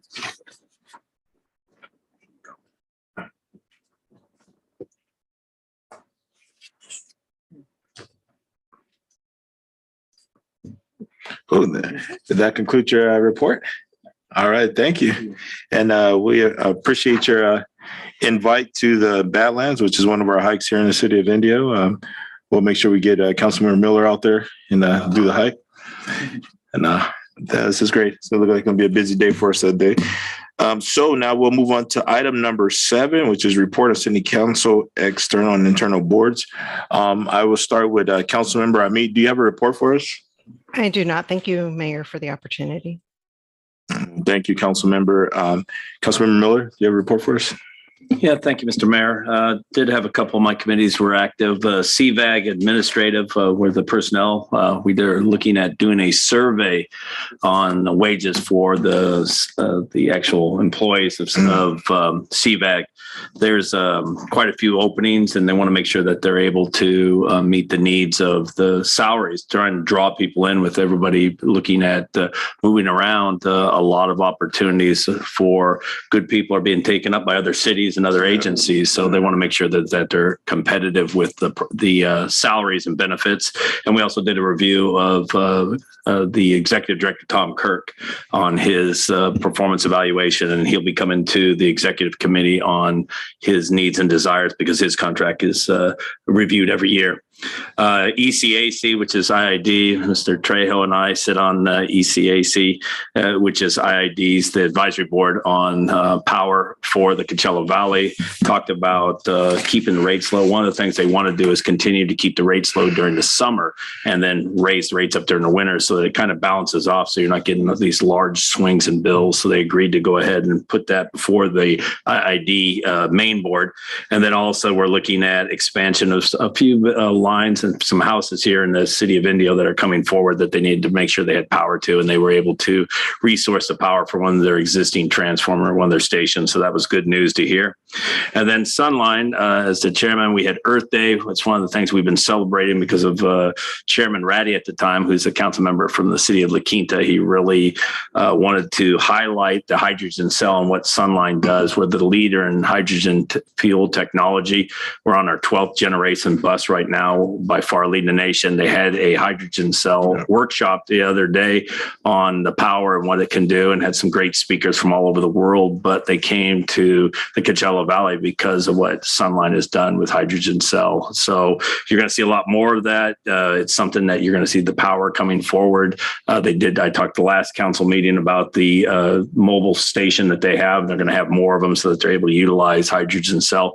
Very cheap, very inexpensive for how far it goes. And all that comes out of it is a little bit of water out of the tailpipe. So very eco-friendly. And then want to say congratulations to a couple people from Coachella and Stagecoach. Jim Curtis isn't here, but our staff, especially police, public safety, fire, and all those that were here.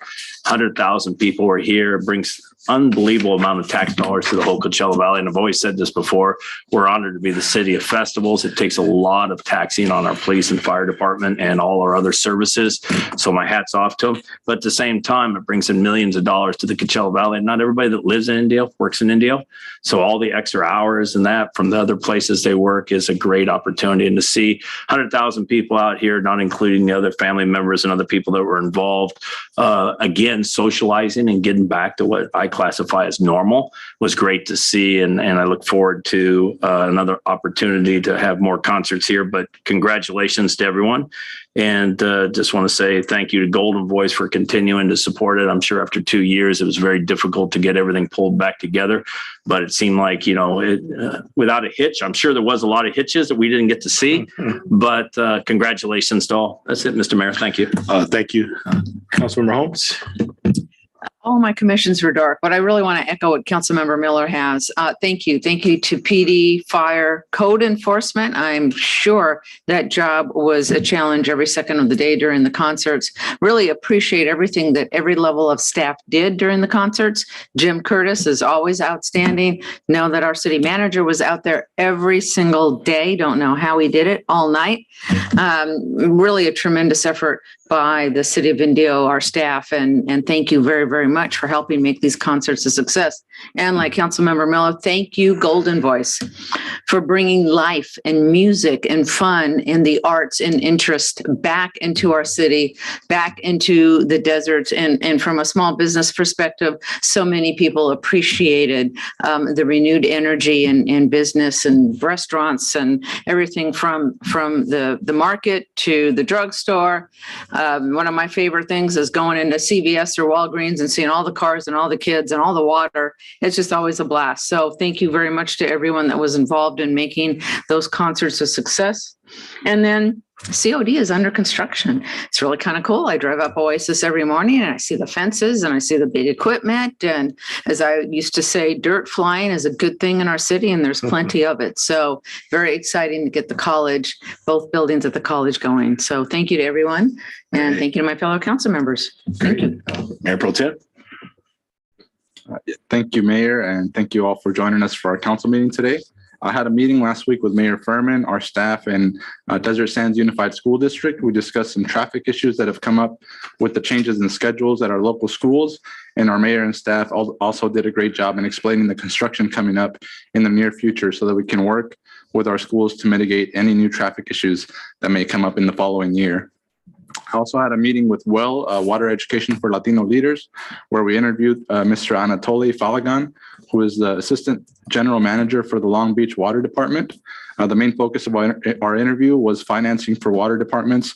So we got to talk to him about his experience with legal obligations with water funds, as well as mechanisms for funding projects and funds for underserved communities. I also attended the Coachella Valley business conference hosted by Supervisor Perez, where we heard from a few local economists on the future of the Coachella Valley and the Southern California region. Some takeaways for me were their beliefs that the housing market is quite stable and the pricing will not go down anytime soon until our local cities begin supplying the necessary apartments and affordable housing projects. Another takeaway was that the sooner the federal government deals with the issues of inflation, the less impactful the following recession will be. Currently, we have had 11 trillion in stimulus, 5 trillion of that in quantitative easing, which they predicted will lead to 8.5% inflation year after year unless it is dealt with. One economist predicted that immediate action would keep us out of a significant recession, but if the government waits too long, we will end up in a recession, and that recession will be worse the longer we wait. We could see up to 25 to 45% increase in pricing if we don't start the process of quantitative tightening to address the quantitative easing. We also learned about some data that explains some of the most common needs for small businesses in our communities, which included the need for business counseling and small business financing. I also wanted to thank our staff and public safety team, along with Golden Voice and all of their staff, for all of their hard work in managing the festivals throughout our city.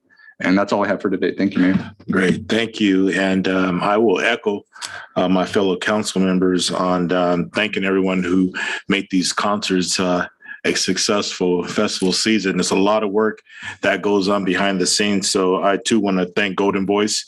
Also thank our staff, our city manager Montgomery and his staff for collaborating with Golden Voice, and also our community.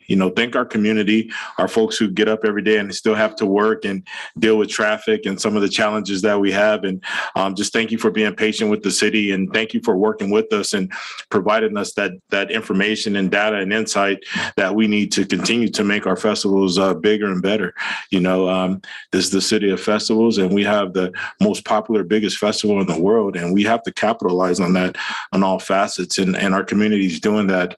And I also have to thank our staff and our council and our city manager for having this vision, and our arts commission as well for bringing that art to our city. We're starting to see those art pieces pop up around the city, and our community is really appreciating that. So if it's not festival season, you could still get a feel for what it's like to be there. You could get some photo opportunities, and the kids could go to some of these sites and take photos, and go to some of the coffee shops and restaurants in that area. So we appreciate the whole synergy that goes on with this festival, and also thank Golden Voice for working with us and bringing Cella downtown.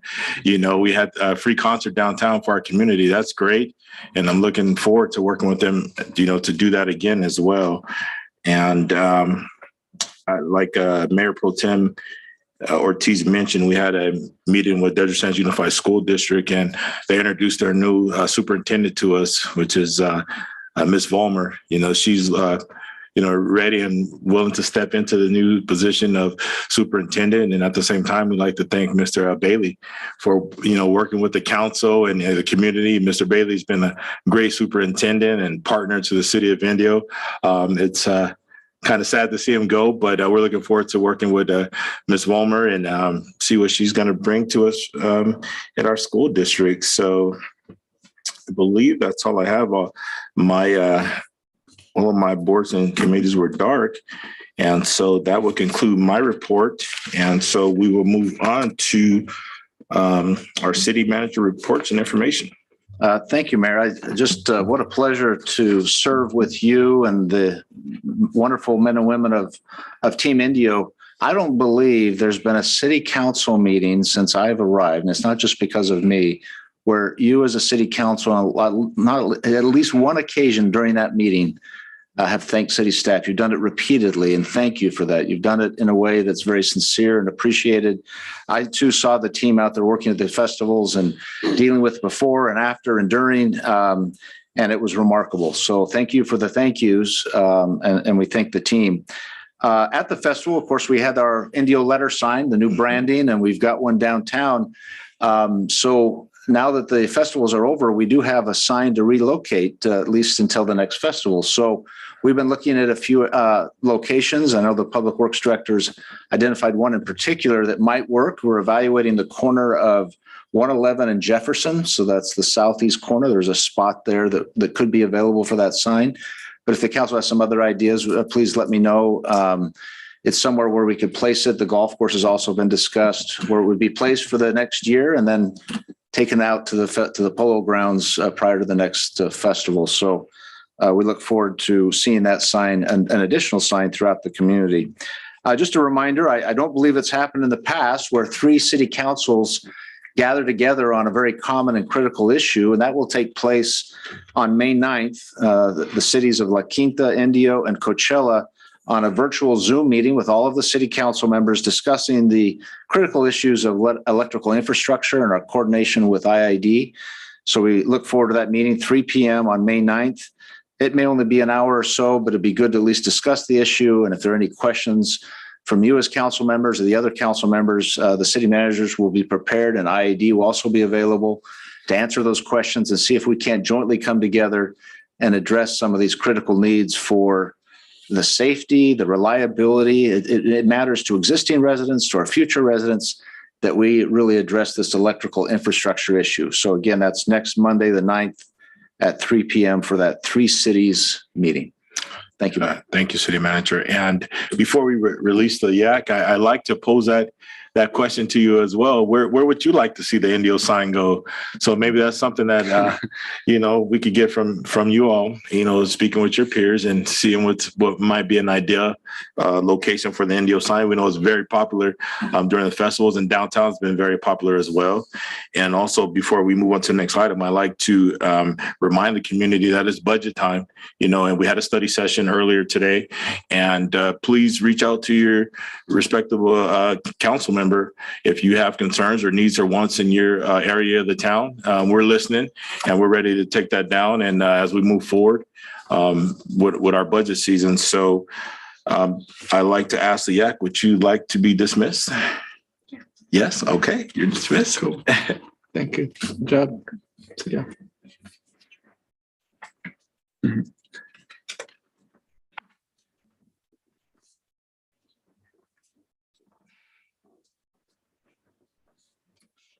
Alrighty, the next item is item number 9, consent calendar. If no one would like to pull any items, I would entertain a motion. Go ahead. Motion to approve? What? I'll second. We have a motion by Councilmember Holmes and a second by Mayor Pro Tem. Could I have a vote, please? Councilmember Holmes. Aye. Councilmember Miller. Aye. Councilmember Ramos Amit. Aye. Mayor Pro Tem Ortiz. Aye. And Mayor Furman. Aye. Motion passes. And so next we'll move on. Mayor, sorry, if I may read the title of an ordinance that is under consent calendar for the record. Oh, yes. It's ordinance number 1778, an ordinance of the City Council of the City of Indio, adding Chapter 51A, mandatory organic waste disposal reduction to Title 5 of the Indio Municipal Code, and making a determination that the ordinance is exempt from review under CEQA pursuant to CEQA guidelines section 15061B3 and 15308. Thank you, Mayor. Oh, there it is. Okay, thank you. And the next item is item number 10, public hearings. So 10.1 is approve substantial amendment to the fiscal year 2021-2022 annual action plan to reprogram unspent community development block grant coronavirus funds in the amount of $81,008.97. And our Director of Community Development, Mr. Kevin Snyder, will be handling this item. Thank you, Mayor. Good afternoon, Mayor and members of City Council. Kevin Snyder, Director of Community Development. As the Mayor indicated, this is a public hearing item. It is something that we have presented to you previously. And this evening, we are conducting the required public hearing. At this time, I'd like to invite Yanel Ramirez, Housing Management Analyst, up to present to you and answer any questions you might have. Thank you.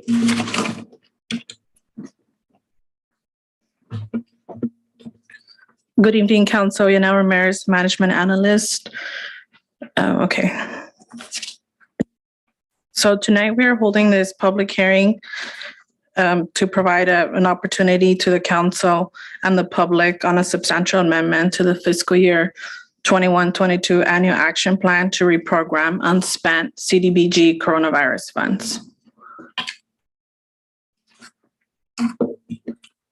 On January 20th, 2021, Council accepted a third round of CDBG coronavirus funds in the amount of $755,754 to fund the agencies on this slide. $645,754 was allocated to Live to Rise to implement a rental assistance program. They used their entire allocation and we successfully closed down that program.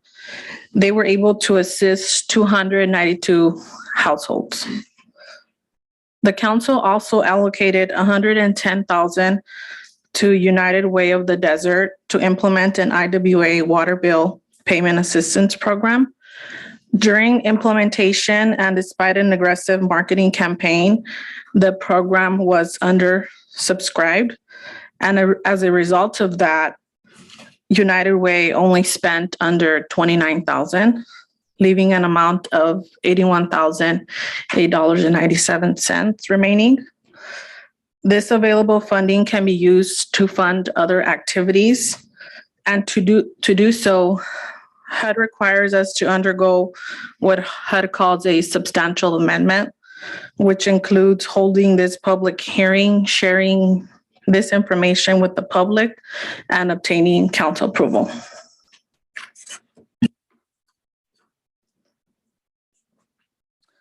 With that, council, I am presenting you the three activities that we are proposing to fund with the available unspent funds, which include $27,000 to Coachella Valley Rescue Mission, $27,008.97 to Find Food Bank, and $27,000 to Martha's Village and Kitchen.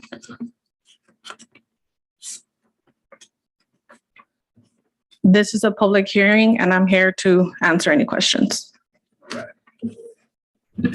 This is a public hearing item, so I will open the public hearing and ask our clerk, do we have any requests to speak? I do not, Mayor. I do not have any requests to speak present, and so I will close the public hearing and open it up for council for discussion. I'm fine if there's not. It's kind of interesting though. It's like 46 residents, like $600 per water bill. That's a pretty hefty little fee there for what it was, but thank you for being able to utilize it for other services. So tonight I'll make a motion to approve substantial amendment to the fiscal year 2021-22 annual action plan to reprogram $81,008.97 in unspent community development block grant coronavirus round 3 funds and fund the Coachella Valley Rescue Mission, Martha's Village and Kitchen, and Find Food Bank to provide services to individuals, households in Indio, and to direct the finance director to make the necessary budget amendments. I'll second that. We have a motion by Councilmember Miller, a second by Mayor Pro Tem Ortiz. Can I have a vote, please? Councilmember Holmes? Aye. Councilmember Miller? Aye. Councilmember Ramos Amit? Aye. Mayor Pro Tem Ortiz? Aye. And Mayor Foreman? Aye, the motion passes. Thank you for your presentation. Thank you. Thank you. So we'll move on to item 10.2, is approval of fiscal year 2022-23 annual action plan as necessary to receive an allocation of community development block grant funds. And this will be handled by Director of Community Development, Mr. Kevin Snyder. Thank you, Mayor. Good afternoon, Mayor, members of City Council. This is the second of 2 required public hearings. We have presented to you on this previously, and this evening we are asking the council to conduct the public hearing and consider the staff recommendation. At this time, I would like to ask Janelle Ramirez to come back up. She's our housing management analyst, and provide you with a brief staff report and answer any questions. Thank you. Great, thank you. Good evening, Council. Yanel Ramirez, management analyst. We are holding this public hearing in consideration of the fiscal year 22-23 annual action plan, which is our yearly allocation, our yearly application to HUD to receive community development block grant funds, also known as CDBG. The city's federal allocation for CDBG funds this upcoming year is estimated to be $875,000. As of today, HUD has not announced our final allocation. Once we are notified of the final allocation, we will be adjusting the funding to the activities up or down. This is the final of 2 public hearings that we are required to hold in order to approve the following activities.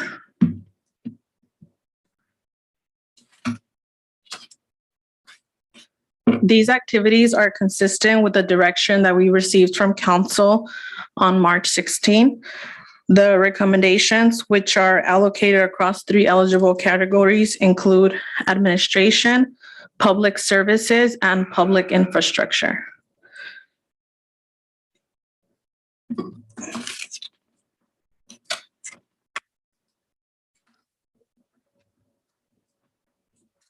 These are the 2 residential neighborhood areas that we discussed previously, located west of Clinton, east of John F. Kennedy, just south of Miles, where we will be doing street reconstruction, ADA ramp upgrades, and other concrete repairs.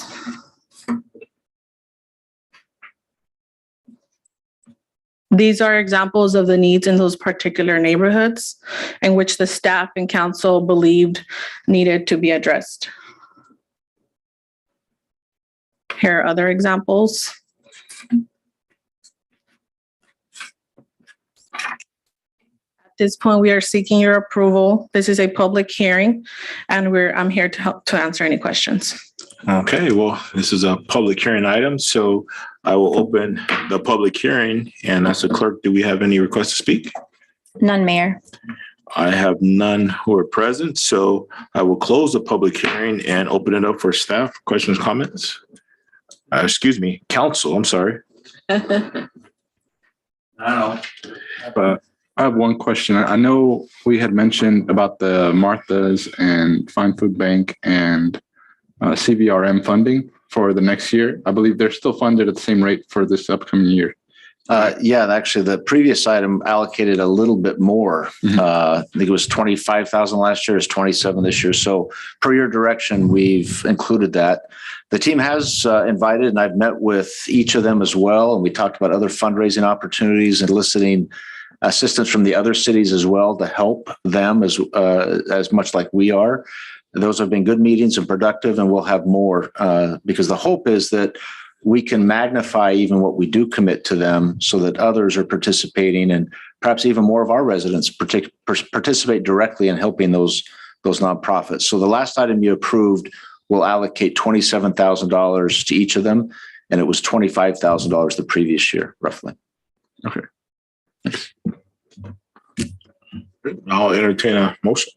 Okay, from CVDG money, that was 25,000, but we did give them more funding from the coronavirus and that. There was an additional appropriation. Yeah, which I think we still need to do. But on this, I'll make the motion to approve the fiscal year 2022-23 annual action plan for the use of community development block grant funds and authorize the city manager to execute all necessary agreements, documents, and certifications necessary to implement and manage the program. I'll second that motion. We have a motion by Councilmember Miller and a second by Councilmember Holmes. Can I have a vote, please? Councilmember Holmes? Aye. Councilmember Miller? Aye. Councilmember Ramos Amit? Aye. Mayor Pro Tem Ortiz. Aye. And Mayor Furman. Aye, the motion passes. Thank you, Yanel. Thank you. Sure. Next item is 10.1, tentative parcel map number 38238, and that'll be handled by Mr. Snyder. Thank you, Mayor. Mayor and members of City Council, as the mayor indicated, this is a public hearing for a tentative parcel map. At this time, I'm going to invite our acting senior planner, Alyssa Suarez, to come up and give you a staff presentation. As she walks up, I just want to note that Alyssa is an Indio resident who returned to us in January of 2022. And we've been incredibly lucky to have her join our team. She's doing an incredible job, and I have no doubt that she's impressed you this evening, just like she's impressed myself and other members of the team. So please welcome Alyssa. Wow, welcome. Yeah. Well, hello. Good evening, council members. Thank you, Kevin, for that introduction. My name is Alyssa Suarez, Acting Senior Planner with the Community Development Department. Item 10.3 is an application for a tentative parcel map number 38238. Requested by the applicant Armando Magana and on behalf of the owner Enoch Coda. So this project is located at 37600 Goodman Road, north of Avenue 38, east of Adams Street, and west of Dune Palms Road. The project would subdivide an existing 6.46 acre parcel into 4 single-family residential parcels. It would also include a public utility and access easement off of Dune Palms Road, which is considered Lot B. The new parcels are ranging in size from 1 to 2 acres. And the purpose of this subdivision is to sell off these parcels individually to family members. The current parcel designation under the General Plan 2040 is Desert Estates Neighborhood, and the current zoning is Equestrian Estates. Both of the land use designation and the zoning here allow a density of up to 1 dwelling unit per acre. So this is a figure of the parcel map that's being proposed here. As you can see, there are 4 individual lots shown on this map. There is also an existing lot that's adjacent. It's a 3.12 acre parcel that is owned by the Coachella Valley Water District. However, that is not part of this project. The project has been found to be categorically exempt from the California Environmental Quality Act pursuant to CEQA guidelines section 15315 minor land divisions.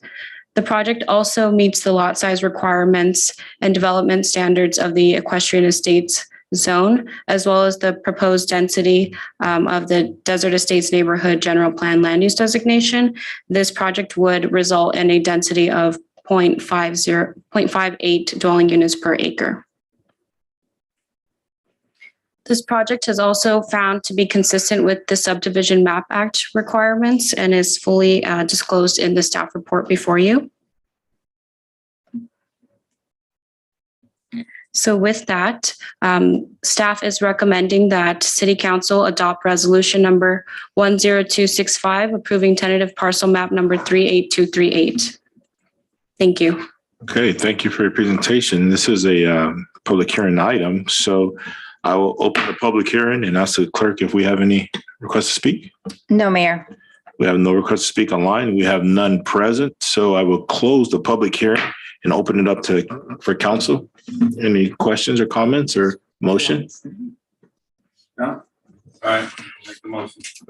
Adopt resolution number 10265, tentative parcel map Number 38238 TPM 21-08-411, subdivide a 6.46 acre parcel of land into 4 single-family resident parcels located at 37600 Goodman Road, accessory parcel number 750-310-009, and determine that the project is exempt from the requirements of the California Environmental Quality Act pursuant to the guidelines section 15315. I'll second that. We have a motion by Councilmember Miller and a second by Mayor Pro Tem Ortiz. Can I have a vote, please? Councilmember Holmes. Aye. Councilmember Miller. Aye. Councilmember Ramos Amit. Aye. Mayor Pro Tem Ortiz. Aye. And Mayor Furman.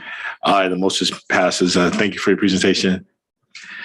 All right, that's it for our public hearing items. The next item's item 11, public comments for items not on the agenda. Do we have any requests to speak online? No comments, Mayor.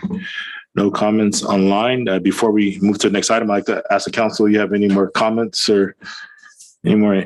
I'd just like to add, we do have some construction zones going on. So be aware on the roads out there. We do have Oasis that started construction. That's between Highway 111 and Arabia. And also Highway 111 should be starting shortly since our festivals are over. And we do have College of the Desert that's turning dirt as well. So keep your eyes out for road construction and subscribe to Indio Live. You can get updates and follow us online as well. So the next item is item 12, adjournment. The next council meeting, joint council meeting with IWA is May 18, 2022. Happy Cinco de Mayo. And Mayor, just you adjourning the meeting to the special meeting on May 9th. Oh, so that's okay. So we're going to adjourn the special joint meeting with the city of Coachella and La Quinta for May 9th. Yes, Correct. thank you. So we are adjourned. That May 9th thing took really Yeah.